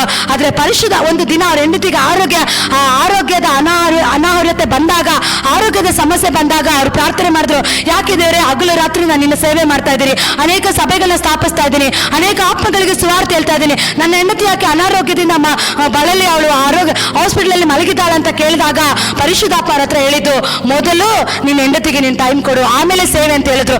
ಏನು ಹೇಳಿದ್ರು? ದೇವರು 5 ಪಾಯಿಂಟ್ಸ್ ಹೇಳಿದ್ರು. ಏನು ಗೊತ್ತಾ? ಮೊದಲು ನನಗೆ ನೀನು ಫಸ್ಟ್ ಪ್ರಾರ್ಥನತೆ ಕೊಡಬೇಕು, ನನಗೆ ಫಸ್ಟ್ ಪ್ರಿಯಾರಿಟಿ ಕೊಡಬೇಕು. ಮೊದಲು ದೇವರು, ಎಲ್ಲದಕ್ಕಿಂತ ಮೊದಲು ದೇವರಿಗೆ ನಾವು ಸಮಯ ಕೊಡಬೇಕು. ಈ ಲೋಕದಲ್ಲಿ ಅನೇಕರು ಸ್ನೇಹಿತರಿಂದ ಹೋಗ್ತಾರೆ, ಅನೇಕರು ಬೇಡದ ರೀತಿ ಕೆಟ್ಟ ಚಟಗಳಲ್ಲಿ, ಬೇಡದ ಕಾರ್ಯಗಳಲ್ಲಿ, ಮನೆ ಕೆಲಸಗಳಲ್ಲಿ, ಈ ವಿಧಕ್ಕೆ ಅದಕ್ಕೆ ಇದಕ್ಕೆ ಅಂತೇಳಿ ಸಮಯವನ್ನು ಕೊಟ್ಟು ಅದಕ್ಕೆ ಫಸ್ಟ್ ಪ್ರಿಫರೆನ್ಸ್ ಕೊಡ್ತಾರೆ. ಅಲ್ಲ ದೇವರ ಮಕ್ಕಳೇ, ದೇವರ ವಾಕ್ಯ ಹೇಳ್ತದೆ, ಮೊದಲು ನಾವು ದೇವರಿಗೆ ನಾವು ಸಮಯನ ಕೊಡಬೇಕು. ದೇವರ ಪಾತ್ರದಲ್ಲಿ ಕುಳಿತುಕೊಂಡು, ದೇವರ ಸಮ್ಮುಖದಲ್ಲಿ ಕುಳಿತು ಆತನನ್ನು ಆರಾಧಿಸಿ, ಆತನನ್ನು ಸ್ತುತಿಸಿ, ಆತನಿಗೆ ಸರಿಯಾದ ರೀತಿಯಲ್ಲಿ ನಾವೇನ್ ಮಾಡಬೇಕು? ಯಜ್ಞವನ್ನು ಅರ್ಪಿಸಬೇಕು. ದೇವರ ಮಕ್ಕಳೇ, ಎರಡನೇದಾಗಿ ದೇವರ ವಾಕ್ಯ ಹೇಳ್ತದೆ, ಮೊದಲು ದೇವರಿಗೆ ನಾವು ಫಸ್ಟ್ ಪ್ರಿಫರೆನ್ಸ್ ಕೊಡಬೇಕು.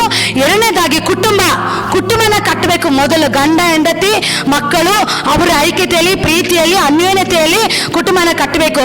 ಮೂರನೇದಾಗಿ ನಾವು ದೇವರ ಸನ್ನಿಧಾನದಲ್ಲಿ ಪ್ರಾರ್ಥನೆ ಮಾಡುವವರಾಗಿರ್ಬೇಕು. ನಾಲ್ಕನೇದಾಗಿ ಆತನಿಗೆ ನಾವು ಸ್ತುತಿ ಸ್ತೋತ್ರ ಯಜ್ಞಗಳನ್ನು ಅರ್ಪಿಸಬೇಕು. ಐದನೇದು ದೇವರ ಸೇವೆಗಾಗಿ ದೇವರ ಆಯ್ಕೆ ಮಾಡಿಕೊಂಡ್ರು. ದೇವರ ಮಕ್ಕಳೇ, ಸೇವೆ ಅನ್ನೋದು 5. ಮೊದಲು ಕುಟುಂಬ, ದೇವರಿಗೆ ಫಸ್ಟ್ ಪ್ರಿಫರೆನ್ಸ್ ಕೊಡಬೇಕು. ಎರಡನೇದಾಗಿ ನಾವು ಕುಟುಂಬನ ಕಟ್ಟಬೇಕು. ಕುಟುಂಬನ ಕಟ್ತೀರಾ, ನಾನು ಪ್ರಾರ್ಥನೆ ಮಾಡ್ತೀನಿ, ನಾನು ಉಪವಾಸ ಮಾಡ್ತೀನಿ, ಮಕ್ಕಳು ಒಂದು ಕಡೆ, ಗಂಡ ಒಂದು ಕಡೆ, ಹೆಂಡತಿ ಒಂದು ಕಡೆ, ನಾವು ಹೇಗ್ ಬೇಕೋ ಜಗಳ ಮಾಡಿಕೊಂಡು ಸಮಾಧಾನ ಇಲ್ಲದೆ, ನೆಮ್ಮದಿ ಇಲ್ಲದೆ ಹೇಗ್ ಬೇಕಾಗಿ ಜೀವನ ಮಾಡ್ತೀನಿ ಅಂತೇಳಿ ನಾವು ಕುಟುಂಬನ ಬಿಟ್ಬಿಟ್ರೆ ದೇವರು ಮೆಚ್ಚೋದಿಲ್ಲ. ಮೊದಲು ದೇವರು ಯಾರನ್ನ ಸೃಷ್ಟಿ ಮಾಡಿದ್ರು? ಆದಾಮ್ ಅವ್ವಳನ್ನ ದೇವರು ಸೃಷ್ಟಿ ಮಾಡಿದ್ರು. ಆ ದೇವ್ರು ಸೃಷ್ಟಿ ಮಾಡಿ ಗಂಡ ಹೆಂಡತಿ ಅವ್ರು ಒಟ್ಟಾಗಿರ್ಬೇಕಂತಾನೆ ದೇವ್ರು ಇಷ್ಟಪಟ್ಟಿದ್ದು. ಗಂಡ ಒಂದು ಕಡೆ ಹೇಗೋ ನಾನು ಪ್ರಾರ್ಥನೆ ಮಾಡ್ತೀನಿ, ಇವತ್ತು ಫಾರ್ ಎಕ್ಸಾಂಪಲ್ ಮನೆಗೆ ಹಸ್ಬೆಂಡ್ ಬಂದಿರ್ತಾರೆ, ಹಸ್ಬೆಂಡ್ ಬಂದಾಗ ಹಸ್ಬೆಂಡ್ನ ವಿಚಾರಿಸದೆ, ಇಲ್ಲ ಹೆಂಡತಿ ಮಾತಾಡೋಕ್ಕೆ ಬಂದಾಗ ಹೆಂಡತಿನ ವಿಚಾರಿಸದೆ ನಾನು ಪ್ರೇಯರ್ ಮಾಡ್ತೀನಿ, ನಾನು ಉಪವಾಸ ಮಾಡ್ತೀನಿ, ನಾನು ಸೇವೆ ಮಾಡ್ತೀನಿ ಅಂದ್ರೆ ಆಗಲ್ಲ. ನಾವೆಲ್ಲವನ್ನು ಕ್ರಿಸ್ತನ ಜೀವನ ಬ್ಯಾಲೆನ್ಸಿಂಗ್ ಆಗಿ ಹೋಗ್ಬೇಕು. ಪ್ರತಿಯೊಂದು ಬ್ಯಾಲೆನ್ಸಿಂಗ್ ಆಗಿ ನಾವು ತೆಗೆದುಕೊಂಡು ಹೋಗ್ಬೇಕು. ಮೊದಲು ದೇವರಿಗೆ ಕೊಡಬೇಕು, ಎರಡನೇದು ಕುಟುಂಬನ ನಾವು ಕಟ್ಟಬೇಕು. ಕುಟುಂಬನ ಯಾವ ರೀತಿ? ಪ್ರಾರ್ಥನೆಯಲ್ಲೂ, ಐಕ್ಯತೆಯಲ್ಲಿ, ಅನ್ಯೋನ್ಯತೆಯಲ್ಲಿ, ಸಮಾಧಾನದಲ್ಲಿ ನಾವು ಕುಟುಂಬನ ಕಟ್ಟಬೇಕು. ಕುಟುಂಬನೇ ಚೆನ್ನಾಗಿಲ್ಲ ಅಂದ್ರೆ ನಾವು ಸೇವೆ ಮಾಡೋದಕ್ಕಾಗುದಿಲ್ಲ. ಗಂಡ ಒಂದು ಕಡೆ, ಹೆಂಡತಿ ಒಂದು ಕಡೆ ಹೋಗಿ ಯಾವ ರೀತಿ, ಮಕ್ಕಳೊಂದು ದಾರಿ, ನಾವೆಲ್ಲ ಈ ರೀತಿ ಆದ್ರೂ ಹೋದ್ರೆ ನಾವೇನು ಮಾಡೋದಕ್ಕಾಗುದಿಲ್ಲ. ಎರಡನೇದಾಗಿ ಕುಟುಂಬಕ್ಕೆ ನಾವು ಸಮಯವನ್ನು ಕೊಡಬೇಕು. ಕುಟುಂಬಕ್ಕೆ ಸಮಯ ಕೊಡುವಾಗ ಏನಾಗುತ್ತೆ ಗೊತ್ತಾ?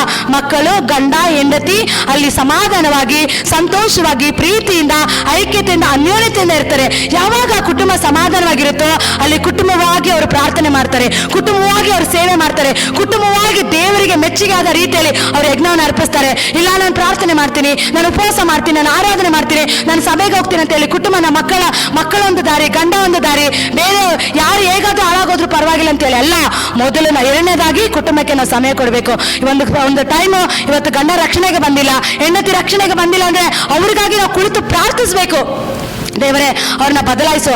ಅವ್ರು ಕೆಟ್ಟವರಾಗಿದ್ರು ಕೂಡ, ಅವ್ರು ಕುಡುಕರಾಗಿದ್ರು ಕೂಡ, ಅವ್ರು ಬೇರೆ ಚಟಗಳಲ್ಲಿ ಅವ್ರು ಸಿಕ್ಕಾಕೊಂಡಿದ್ರು ಕೂಡ ನಾವೇನ್ ಮಾಡ್ಬೇಕು? ಅವರನ್ನ ಬದಲಾಯಿಸು ದೇವರೇ. ಅವ್ರನ್ನ ರೂಪಾಂತರ ಮಾಡಪ್ಪ. ಗೊತ್ತಿಲ್ಲದೆ ನಾವು ಗಂಡ ಹೆಂಡತಿಯಾಗಿ ನಾವು ಜೀವನ ಮಾಡ್ತಾ ಇದೀವಿ, ಗೊತ್ತಿಲ್ಲದೆ ನಾವು ಕುಟುಂಬವಾಗಿ ನಾವು ಜೀವಿಸ್ತಾ ಇದೀವಿ. ಆದ್ರೆ ನಮ್ಮ ಮಧ್ಯದಲ್ಲಿ ಸಮಸ್ಯೆ ಇದೆ. ಈ ಸಮಸ್ಯೆಗಳಿಂದ ನಾವು ಬಿಡುಗಡೆ ಕೊಡು ಅಂತೇಳಿ ನಾವೇನ್ ಮಾಡ್ಬೇಕು? ಅದಕ್ಕೆ ನಾವು ಪ್ರಾರ್ಥನೆ ಮಾಡುವವರಾಗಿರ್ಬೇಕು. ಯಾವಾಗ ನೀನು ಪ್ರಾರ್ಥನೆ, ನೀನು ಕುಟುಂಬಕ್ಕೆ ಮೊದಲ ದೇವರಿಗೆ ಸಮಯ ಕೊಟ್ಟು ಕುಟುಂಬನ ನೀನು ನೋಡ್ಕೊಂಡು ಯಾವಾಗ ನೀನು ಪ್ರಾರ್ಥನೆ ಮಾಡ್ತಾ ಇರ್ತೀಯೋ ಆ ಪ್ರಾರ್ಥನೆಯಲ್ಲಿ ಕೂಡ ದೇವರು ಏನ್ ಮಾಡ್ತಾರೆ? ಉತ್ತರ ಕೊಡೋದಕ್ಕೆ ಪ್ರಾರಂಭ ಮಾಡ್ತಾರೆ. ನೀನ್ ನೋಡಿ, ಕುಟುಂಬಕ್ಕೆ ಸಮಯ ಕೊಡದೆ ಕುಟುಂಬದಲ್ಲಿ ಜಗಳ ಮಾಡಿಕೊಂಡು ಸಮಾಧಾನ ಕೆಡಿಸ್ಕೊಂಡು ನೀನು ಪ್ರಾರ್ಥನೆ ಮಾಡಿದ್ರು ಕೂಡ ಆ ಪ್ರಾರ್ಥನೆಗೆ ಉತ್ತರ ಸಿಗೋದಿಲ್ಲ. ನೀನು ಮಾಡುವಂತ ಪ್ರಾರ್ಥನೆ ಯಜ್ಞ ಸರಿಯಾದ ರೀತಿಯಲ್ಲಿ ನೀನು ಅರ್ಪಿಸೋದಕ್ಕಾಗುದಿಲ್ಲ. ನೋಡಿ, ನಮ್ಮ ಜೀವಿತದಲ್ಲಿ ನಾವು ಯಜ್ಞವನ್ನು ಅರ್ಪಿಸಬೇಕಾದ್ರೆ ಸರಿಯಾದ ರೀತಿಯಲ್ಲಿ ಯಜ್ಞ ಅರ್ಪಿಸಬೇಕು. ಅಲ್ಲಿ ಆಗಿನ ಕಾಲದಲ್ಲಿ ಶ್ರೇಷ್ಠವಾದದ್ದು ಬೆಲೆ ಉಳ್ಳದನ್ನ ದೇವರಿಗೆ ಯಜ್ಞವನ್ನು ಅರ್ಪಿಸ್ತಾ ಇದ್ರು. ಇವಾಗ ನಾವೇ ಒಂದು ಯಜ್ಞ ವೇದಿಗಳಾಗಿದ್ದೇವೆ. ನಾವೇ ಯಜ್ಞ ವೇದಿಗಳು. ನಮ್ಮ ದೇಹ ಏನಾಗಿದೆ? ದೇವರ ಆಲಯವಾಗಿದೆ. ದೇವರ ಆಲಯದಲ್ಲಿ ಆತನು, ನಮ್ಮ ಆಲಯದ ಒಳಗಡೆ ಆತನು ವಾಸ ಮಾಡುವನಾಗಿದ್ದಾನೆ. ಹಾಗಿರುವಾಗ ನಮ್ಮ ದೇಹ ಏನಾಗಿರ್ಬೇಕು? ಅದು ಪರಿಶುದ್ಧವಾಗಿರ್ಬೇಕು. ಅದು ಪ್ರತಿನಿತ್ಯ ನಾವು ಪರಿಶುದ್ಧ ಜೀವನ ಮಾಡುವವರಾಗಿರ್ಬೇಕು. ಪ್ರತಿನಿತ್ಯ ನಾವು ಆತನಿಗೆ ಮೆಚ್ಚುಗೆ ಆದ ರೀತಿಯಲ್ಲಿ ನಡಿಬೇಕು. ನಮ್ಮ ನಡತೆ, ನಮ್ಮ ಸ್ವಭಾವ, ನಮ್ಮ ಆಲೋಚನೆ, ನಮ್ಮ ಚಿಂತೆ, ನಮ್ಮ ಯೋಚನೆ ಎಲ್ಲವನ್ನು ದೇವರ ಕೈಯಲ್ಲಿ ಒಪ್ಪಿಸಿಕೊಟ್ಟು ಪರಿಶುದ್ಧರಾಗಿ ನಡೆದು ಪರಿಶುದ್ಧತೆಯಲ್ಲಿ ದೇವರ ಸಮ್ಮುಖದಲ್ಲಿ ದೇವರ ಪ್ರಸನ್ನತೆ ಕುಳಿತು ಯಾವಾಗ ನಾವು ಪ್ರಾರ್ಥನೆ ಮಾಡೋದಕ್ಕೆ ಪ್ರಾರಂಭ ಮಾಡ್ತೀರಾ, ಅಲ್ಲಿ ಏನಾಗುತ್ತೆ ಗೊತ್ತಾ? ನಿನ್ನ ಸಮಸ್ಯೆಗಳು ಎಂತ ದೊಡ್ಡದಾಗಿರೋದಾದ್ರು, ನಿನ್ನ ವಿಷಯಗಳು ಎಂತ ಇಕ್ಕಟ್ಟಾಗಿರೋದಾದ್ರು ಅವುಗಳು ಎಲ್ಲವನ್ನು ಬದಲಾಯಿಸುವುದಕ್ಕೆ ನನ್ನ ದೇವರಿಂದ ಸಾಧ್ಯ. ಹಲ್ಲೆಲೂಯಾ. ಅಸಾಧ್ಯಗಳನ್ನು ಸಾಧ್ಯ ಮಾಡೋದಕ್ಕೆ ನನ್ನ ದೇವರಿಂದ ಸಾಧ್ಯ. ಮನುಷ್ಯನಿಗೆ ಅಸಾಧ್ಯವಾಗಿರ್ಬೋದು. ಈ ಲೋಕದಲ್ಲಿ ಇವತ್ತು ಅನೇಕ ಸಾರಿ ನೀವು ಈ ಲೋಕದಲ್ಲಿ ಅನೇಕ ವಿಧವಾದ ರೀತಿಯಲ್ಲಿ ಕಷ್ಟದಲ್ಲಿ, ದುಃಖದಲ್ಲಿ, ವೇದನೆಯಲ್ಲಿ, ನಾನಾ ವಿಧವಾದ ಸಮಸ್ಯೆಗಳಲ್ಲಿ, ಸಾಲದಲ್ಲಿ, ಬೇರೆ ರೀತಿಯಲ್ಲಿ ನೀವು ಸಿಗಾಕೊಂಡಿರ್ತೀರಾ. ಆದ್ರೆ ದೇವರಿಗೆ ನೀವು ಯಾವಾಗ ಸರಿ ಫಸ್ಟ್ ಪ್ರಾಧಾನ್ಯತೆ ಕೊಟ್ಬಿಟ್ಟು ಫಸ್ಟ್ ಪ್ರಥಮ ಫಲವನ್ನು ದೇವರಿಗೆ ನೀನು ಸಮರ್ಪಿಸ್ಬಿಟ್ಟು ನೀನು ಆಮೇಲೆ ಕುಟುಂಬನ ನೋಡ್ಕೊಂಡು ಆಮೇಲೆ ನೀನು ಯಾವಾಗ ಪ್ರಾರ್ಥನೆ ಮಾಡೋದಕ್ಕೆ ಪ್ರಾರಂಭ ಮಾಡ್ತೀಯಾ, ಅಲ್ಲಿ ದೇವರು ಕಾರ್ಯ ಮಾಡ್ತಾರೆ. ದೇವರಲ್ಲಿ ಅದ್ಭುತ ಮಾಡೋದಕ್ಕೆ ಪ್ರಾರಂಭ ಮಾಡ್ತಾರೆ. ದೇವರ ಮಕ್ಕಳೇ, ಅದಕ್ಕೆ ಆಧಾರವಾಗಿ ಒಂದು ವಾಕ್ಯನ ನಾವು ಓದಿಕೊಳ್ಳೋಣ.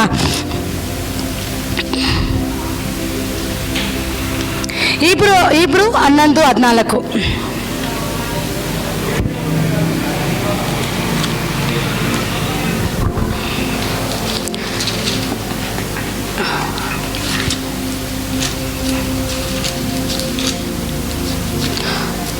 ಓಕೆ, 11:14 ನಾನು ಅದನ್ನ ಹೇಳೋದಕ್ಕೆ ಹೋಗುದಿಲ್ಲ. 11:14 ಏನು ಹೇಳುತ್ತಂದ್ರೆ, ನಂಬಿಕೆಯಿಂದಲೇ ಹೇಬೆಲನು ಕಾಯನನ ಯಜ್ಞಕ್ಕಿಂತ ಶ್ರೇಷ್ಠವಾದ ಯಜ್ಞವನ್ನು ದೇವರಿಗೆ ಅರ್ಪಿಸಿದನು. ಅಂದ್ರೆ ನೋಡಿ ದೇವರ ಮಕ್ಕಳೇ, ಮೊದಲು ನಾವೇನು ಹೇಳಿದ್ರಿ? ಮೊದಲು ದೇವರಿಗೆ ಪ್ರಥಮ ಫಲವನ್ನು ಕೊಡಬೇಕು. ಎರಡನೇದು, ನಾವು ದೇವರ ಸನ್ನಿಧಾನದಲ್ಲಿ ದೇವರ ಸಮ್ಮುಖದಲ್ಲಿ ನಾವು ಏನಾದರೂ ಒಂದು ವಿಷಯಕ್ಕೆ ಹೋಗಿ ನಾವು ಪ್ರಾರ್ಥನೆ ಮಾಡುವಾಗ ಇಲ್ಲ ಯಜ್ಞ ಅರ್ಪಿಸೋದಕ್ಕಾಗಿ ಹೋಗ್ತಿರಲ್ಲ, ನನ್ನ ಜೀವಿತದಲ್ಲಿ ದೇವರ ಅದ್ಭುತ ಮಾಡ್ತಾರೆ, ನನ್ನ ಜೀವಿತದಲ್ಲಿ ಬಿಡುಗಡೆ ಮಾಡ್ತಾರೆ. ನೋಡಿ, ಹೇಬೆಲನು ಯಜ್ಞವನ್ನು ಅರ್ಪಿಸುವಾಗ ನಂಬಿಕೆಯಿಂದ ಹೋಗಿ ದೇವರಿಗೆ ಯಜ್ಞ ಅರ್ಪಿಸ್ತಾ ನನ್ನ ಯಜ್ಞವನ್ನು ದೇವರು ಮೆಚ್ಕೊಳ್ತಾರೆ, ನನ್ನ ಯಜ್ಞವನ್ನು ದೇವರು ಮೆಚ್ಚುತ್ತಾರೆ, ಆತನಿಗೆ ಇಷ್ಟವಾಗುತ್ತೆ ಅಂತೇಳಿ ತಂದೆಯಾದ ದೇವರಿಗೆ ಅವನು ಯಜ್ಞನ ಅರ್ಪಿಸ್ತಾನೆ. ಅದೇ ರೀತಿಯಾಗಿ ನೀವು ನಿಮ್ಮ ವಿಷಯಗಳಲ್ಲಿ ದೇವರ ಸನ್ನಿಧಾನಕ್ಕೆ ಹೋಗ್ತೀರಾ, ದೇವರ ಸಮ್ಮುಖಕ್ಕೆ ಹೋಗ್ತೀರಾ, ಪ್ರಾರ್ಥನೆ ಮಾಡ್ತೀರಾ, ಆರಾಧನೆ ಮಾಡ್ತೀರಾ. ಏನೋ ಒಂದು ರೀತಿಯಲ್ಲಿ ಹೋಗಿ ಮಾಡೋದಲ್ಲ, ನಂಬಿಕೆಯಿಂದ ಹೋಗ್ಬೇಕು. ಇಲ್ಲ, ನಾನು ದೇವರ ಆಲಯಕ್ಕೆ ಹೋಗ್ತಾ ಇದ್ದೀನಿ, ಇವತ್ತು ನಾನು ದೇವರ ಸನ್ನಿಧಾನಕ್ಕೆ ಹೋಗ್ತಾ ಇದ್ದೀನಿ, ದೇವರ ಸಮ್ಮುಖಕ್ಕೆ ಹೋಗ್ತಾ ಇದ್ದೀನಿ, ನನ್ನ ಜೀವಿತದಲ್ಲಿ ದೇವರು ನನ್ನ ಆರಾಧನೆ, ನನ್ನ ಪ್ರಾರ್ಥನೆಯನ್ನು ದೇವರು ಮೆಚ್ಚುತ್ತಾರಂತೇಳಿ ನೀನು ನಂಬಿಕೆಯಿಂದ ಹೋಗ್ಬೇಕು. ಅಲ್ಲೆಲ್ಲ ಯಾವಾಗ ನೀನು ನಂಬಿಕೆಯಿಂದ ಹೋಗ್ತೀಯಾ, ದೇವರು ಮೆಚ್ಚೋದು ಮಾತ್ರ ಅಲ್ಲ, ನೀನು ಮಾಡುವಂತ ಯಜ್ಞದಲ್ಲಿ ಅಲ್ಲಿ ಫಲ ಉಂಟಾಗುತ್ತೆ. ಅದು ಮಾತ್ರ ಅಲ್ಲ, ನೀನು ಮಾಡುವಂತ ಪ್ರತಿಯೊಂದು ವಿಷಯದಲ್ಲೂ ಕೂಡ ನೀನು ಅಭಿವೃದ್ಧಿ ಕಾಣೋದಕ್ಕೆ ಪ್ರಾರಂಭ ಮಾಡ್ತೀಯಾ. ಅಲ್ಲೆಲ್ಲ ಅದೇ ರೀತಿ ದೇವರ ಮಕ್ಕಳೇ, ಅದಕ್ಕೆ ಆಧಾರವಾಗಿ ಯೋಹಾನ ಬರೆದ ಸುವಾರ್ತೆಯನ್ನು ಓದಿಕೊಳ್ಳೋಣ. 1 ಯೋಹಾನ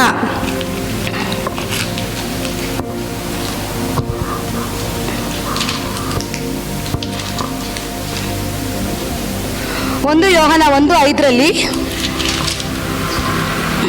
ನಾನು ಆತನಿಂದ ಕೇಳಿ ನಿಮಗೆ ತಿಳಿಸುವ ವಾರ್ತೆ ಯಾವುದೆಂದರೆ, ದೇವರು ಬೆಳಕಾಗಿದ್ದಾನೆ ಮತ್ತು ಆತನಲ್ಲಿ ಎಷ್ಟು ಮಾತ್ರವೂ ಕತ್ತಲೆ ಇಲ್ಲ ಎಂಬುದೇ. ನಾವು ದೇವರ ಸಂಗಡ ಅನ್ಯೋನ್ಯತೆ ಉಳ್ಳವರಾಗಿದ್ದೇವೆಂದು ಹೇಳಿ ಕತ್ತಲೆಯಲ್ಲಿ ನಡೆಯದೆ ಸುಳ್ಳಾಡುವವರಾಗಿದ್ದೇವೆ. ಸತ್ಯವನ್ನು ಅನುಸರಿಸುವವರಲ್ಲ, ಆದರೆ ಆತನು ಬೆಳಕಿನಲ್ಲಿರುವಂತೆ ನಾವು ಬೆಳಕಿನಲ್ಲಿ ನಡೆದರೆ ನಾವು ಒಬ್ಬರ ಸಂಗಡಲ್ಲೊಬ್ಬರು ಅನ್ಯೋನ್ಯತೆಯಲ್ಲಿದ್ದೇವೆ. ಮತ್ತು ಆತನ ಮಗನಾದ ಯೇಸುವಿನ ರಕ್ತವು ಸಕಲ ಪಾಪವನ್ನು ನಿವಾರಣೆ ಮಾಡಿ ನಮ್ಮನ್ನು ಶುದ್ಧಿ ಮಾಡುತ್ತದೆ. ನಮ್ಮಲ್ಲಿ ಪಾಪವಿಲ್ಲವೆಂದು ಎಂದು ಹೇಳಿ ನಾವೇ ಹೇಳಿದರೆ ನಮ್ಮನ್ನು ನಾವೇ ಮೋಸಪಡಿಸಿಕೊಳ್ಳುತ್ತೇವೆ. ಹಲ್ಲೆಲೂಯ. ನೋಡಿ ದೇವರ ಮಕ್ಕಳೇ, ನಾನು ಅದೆಲ್ಲದಕ್ಕೆ ಏನಕ್ಕೆ ಇದನ್ನ ಈ ದೇವರಾತ್ಮ ನನ್ನೊಟ್ಟಿಗೆ ಹೇಳಿತಂದ್ರೆ, ನಾವು ಯಜ್ಞವನ್ನು ಅರ್ಪಿಸುವುದಕ್ಕೆ ಹೋಗುವಾಗ ದೇವರಿಗೆ ಫಸ್ಟ್ ಪ್ರಿಫರೆನ್ಸ್ ಕೊಡುವಾಗ ನಾವೇನಾಗಿರ್ತೀವಿ, ಆ ವಾರ್ತೆ ಬೆಳಕಿನಲ್ಲಿ ಇರುತ್ತೆ. ಹಲ್ಲೆಲೂಯ. ನಾವು ಪ್ರತಿಯೊಂದು ದೇವರ ಮುಂದೆ, ದೇವರ ಸಮ್ಮುಖದಲ್ಲಿ, ದೇವರ ಮಧ್ಯದಲ್ಲಿ ಹೋಗಿ ಯಜ್ಞವನ್ನು ಅರ್ಪಿಸುವಾಗ ದೇವರು ಆ ಜಾಗದ ಇಳಿದು ಬಂದು ನಂಬಿಕೆಯಿಂದ ನಾವು ಮಾಡುವಂತ ಯಜ್ಞದಲ್ಲಿ ದೇವರು ಇಳಿದು ಬಂದಿದ್ದ ತಕ್ಷಣ ಆ ಜಾಗ ಏನಾಗಿರುತ್ತೆ, ಬೆಳಕಾಗಿರುತ್ತೆ. ಹಲ್ಲೆಲೂಯ. ಬೆಳಕು ಯಾವತ್ತು ಅದು ಎಷ್ಟು ಮಾತ್ರವೂ ಅದು ಕತ್ತಲೆಯನ್ನ ಮುಸುಕೋದಕ್ಕೆ ಆಗುದಿಲ್ಲ. ಬೆಳಕು ಎಲ್ಲಿರುತ್ತೆ ಅಲ್ಲಿ ಏನಾಗುತ್ತೆ, ಕತ್ತಲನ್ನು ಮುಚ್ಚಿ ಹೋಗುತ್ತೆ. ಅಲ್ಲಿ ಅದೇ ರೀತಿ ನಿನ್ನ ಜೀವಿತದಲ್ಲಿ ದೇವರ ಮಕ್ಕಳೇ, ದೇವರಿಗೆ ಫಸ್ಟ್ ಪ್ರಿಫರೆನ್ಸ್ ಅನ್ನು ಕೊಟ್ಟು ನಂಬಿಕೆಯಿಂದ ನೀನು ಯಜ್ಞವನ್ನು ಅರ್ಪಿಸಿ ನೀನು ಪ್ರಾರ್ಥನೆ ಮಾಡುವಾಗ ಕತ್ತಲೆಯಲ್ಲಿರುವಂತ ನಿನ್ನ ಜೀವಿತ, ಕತ್ತಲೆಯಲ್ಲಿರುವಂತ ನಿನ್ನ ಕುಟುಂಬ, ಕತ್ತಲೆಯಲ್ಲಿರುವಂತ ನಿನ್ನ ಅವಶ್ಯಕತೆಗಳು, ಕತ್ತಲೆಯಲ್ಲಿರುವಂತ ನಿನ್ನ ಯಾವುದೇ ನಿನ್ನ ಬಿಸ್ನೆಸ್ ಆಗಿರ್ಬೋದು, ನಿನ್ನ ಕುಟುಂಬವಾಗಿರ್ಬೋದು, ನಿನ್ನ ಆತ್ಮಿಕ ಜೀವನವಾಗಿರ್ಬೋದು, ನಿನ್ನ ಪ್ರಾರ್ಥನೆ ಆಗಿರ್ಬೋದು, ಒಂದು ಕತ್ತಲ ಅವಸ್ಥೆಯಲ್ಲಿ ತುಂಬಿದ ಒಂದು ಪರಿಸ್ಥಿತಿಯಲ್ಲಿ ನೀವು ಹಾದು ಹೋಗ್ತಾ ಇರ್ಬೋದು. ಆದ್ರೆ ದೇವರ ಮಕ್ಕಳೇ, ದೇವರ ಸನ್ನಿಧಾನದಲ್ಲಿ ಪ್ರಥಮ ಫಲವಾಗಿ ದೇವರಿಗೆ ನೀನು ಯಜ್ಞ ಅರ್ಪಿಸಿ ನಂಬಿಕೆಯಿಂದ ನಾನು ಯಜ್ಞವನ್ನು ದೇವರು ಮೆಚ್ಚಿದ್ದಾನಂತೇಳಿ ಯಾವಾಗ ನೀನು ಪ್ರಾರ್ಥನೆ ಮಾಡೋದಕ್ಕೆ ಪ್ರಾರಂಭ ಮಾಡ್ತೀಯ, ಅಲ್ಲಿ ಒಂದು ಬೆಳಕು ಉಂಟಾಗುತ್ತೆ. ಬೆಳಕು ಬರೋದ ಯೇಸು ಕ್ರಿಸ್ತನು ನಿನ್ನ ಮಧ್ಯದಲ್ಲಿ ಬಂದು, ಯೇಸು ನಿನ್ನ ಸಂಗಡ ನೀನಿರುವಂತ ಕೋಣೆಯಲ್ಲಿ, ನೀನಿರುವಂತ ಜಾಗದಲ್ಲಿ ಆತನ ಇಳಿದು ಬಂದು ಕತ್ತಲೆ ತುಂಬಿದಂತ ನಿನ್ನ ಎಲ್ಲ ಅವಶ್ಯಕತೆಗಳನ್ನ ಬದಲಾಯಿಸಿ ಆತನ ಬೆಳಕಿನ ಕಡೆ ನಡೆಸುವನಾಗಿದ್ದಾನೆ. ಅಲ್ಲಲ್ಲಿಯ ದೇವರ ಸಂಗಡ ಇರುವಾಗ ನೀವು ಅನ್ಯೋನ್ಯತೆ ಉಳ್ಳವರಾಗಿರ್ತೀರಾ. ಅದು ಮಾತ್ರವಲ್ಲದೆ ದೇವರ ಮಕ್ಕಳೇ, ಕತ್ತಲೆಯಲ್ಲಿ ನಡೆದರೆ ನಾವೇನಾಗಿರ್ತೀವಿ, ಸುಳ್ಳಾಡುವವರಾಗಿರ್ತೀವಿ, ಸತ್ಯವನ್ನು ಅನುಸರಿಸುವುದಿಲ್ಲ. ಆದರೆ ಬೆಳಕಿನಲ್ಲಿ ನಡೆದರೆ ನಾವು ಒಬ್ಬರ ಸಂಗಡ ಒಬ್ಬರು ಅನ್ಯೋನ್ಯತೆಯಲ್ಲಿ, ಪ್ರೀತಿಯಲ್ಲಿ, ಕುಟುಂಬ ಪ್ರೀತಿಯಲ್ಲಿ, ಅನ್ಯೋನ್ಯತೆಯಲ್ಲಿ, ಸಮಾಧಾನದಲ್ಲಿ ಇರ್ತೀವಿ ದೇವರ ಮಕ್ಕಳೇ. ಅದಕ್ಕೆ ದೇವರ ವಾಕ್ಯದಲ್ಲಿ ನಾವು ಕತ್ತಲೆಯಲ್ಲಿ ನಡಿಬೇಕಾ, ಬೆಳಕಲ್ಲಿ ನಡಿಬೇಕಾ, ನೀವೇ ಅದನ್ನು ಆರಿಸ್ಕೊಳ್ರಿ ದೇವರ ಮಕ್ಕಳೇ. ಇದನ್ನು ವೀಕ್ಷಿಸುತ್ತಿರುವಂತ ಗೂಗಲ್ ಮೀಟಿಂಗ್ ಅಲ್ಲಿ ಇರ್ಬೋದು, ಈ ಕಾದು ಸಭೆಯಲ್ಲಿ ಕೂಡಿ ಬಂದಿರುವಂತ ಪ್ರತಿಯೊಬ್ಬರು ನೀವು ಯೋಚನೆ ಮಾಡಿ, ನಾವು ಕತ್ತಲೆಯಲ್ಲಿ ನಡೆದ್ರೆ ಏನಾಗುತ್ತೆ ಗೊತ್ತಾ, ನಮ್ಮ ಜೀವಿತದಲ್ಲಿ ಅನ್ಯೋನ್ಯತೆ ಇರೋದಿಲ್ಲ, ನಮ್ಮ ಜೀವಿತದಲ್ಲಿ ಪ್ರೀತಿ ಇರೋದಿಲ್ಲ, ಸಮಾಧಾನ ಇರೋದಿಲ್ಲ. ಕತ್ತಲೆ ಇರುವಂತ ಜಾಗದಲ್ಲಿ ಯಾವಾಗ್ಲೂ ಏನಾಗಿರುತ್ತೆ, ಅಲ್ಲಿ ಸುಳ್ಳುಗಳನ್ನು ಆಡೋದಕ್ಕೆ ಪ್ರಾರಂಭ ಮಾಡ್ತೀರಿ, ಅಲ್ಲಿ ಪಾಪ ಸಂಭವಿಸುತ್ತೆ. ನೋಡಿ, ಸೈತಾನ ಇರುವಂತ ಜಾಗ ಯಾವುದು, ಕತ್ತಲು. ಕತ್ತಲಿಗೆ ಸಂಬಂಧಪಟ್ಟ ಯಾವ ಕಾರ್ಯಗಳಿದ್ರು ಕೂಡ ಅದಕ್ಕೆ ಅವಕಾಶ ಕೊಡೋದು ನಾವು ಬೆಳಕಿನಲ್ಲಿ ನಡಿಬೇಕು. ಯಾವಾಗ ನಾವು ಯಜ್ಞವನ್ನು ದೇವರಿಗೆ ಅರ್ಪಿಸುವಾಗ, ಪ್ರಾರ್ಥನೆ ಮಾಡುವಾಗ ನಂಬಿಕೆಯಿಂದ ದೇವರು ನನ್ನ ಮಧ್ಯದಲ್ಲಿದ್ದಾರೆ, ಆತನ ಯಜ್ಞವನ್ನು ಮೆಚ್ಚುತ್ತಾನಂತೇಳಿ ನಾವು ಕುಳಿತುಕೊಂಡು ಪ್ರಾರ್ಥಿಸುವಾಗ ಅಲ್ಲಿ ಬೆಳಕು ಬರೋದು ಮಾತ್ರ ಅಲ್ಲ, ಆ ಬೆಳಕಿನಲ್ಲಿ ನೀನು ಕುಳಿತುಕೊಂಡಾಗ, ಆ ಬೆಳಕಿನಲ್ಲಿ ನೀನು ಯಜ್ಞವನ್ನು ಅರ್ಪಿಸುವಾಗ, ಆ ಬೆಳಕಿನಲ್ಲಿ ನೀನು ಪ್ರಾರ್ಥನೆ ಮಾಡುವಾಗ ಕತ್ತಲೆ ತುಂಬಿದ ನಿನ್ನ ಎಲ್ಲ ಅವಶ್ಯಕತೆಗಳು, ಕತ್ತಲೆ ತುಂಬಿದ ನಿನ್ನ ಎಲ್ಲ ಪರಿಸ್ಥಿತಿಗಳನ್ನ ಬದಲಾಯಿಸಿ ನಿನ್ನನ್ನು ಬೆಳಕಿನ ಕಡೆ ದೇವರು ನಡೆಸುವಂತರಾಗಿರ್ತಾರೆ. ಆ ಬೆಳಕಾಗಿರುವಂತ ಯೇಸು ನಿಮ್ಮನ್ನ ಮುಂದೆ ತೆಗೆದುಕೊಂಡು ಹೋಗ್ತಾರೆ. ಯಾವ ರೀತಿ? ಬೆಳಕಿನ ಕಡೆ ತೆಗೆದುಕೊಂಡು ಹೋಗ್ತಾರೆ. ಹಲ್ಲೆಲೂಯಾ. ಅದೇ 12, 1 ಯೋಹಾನ 3:12.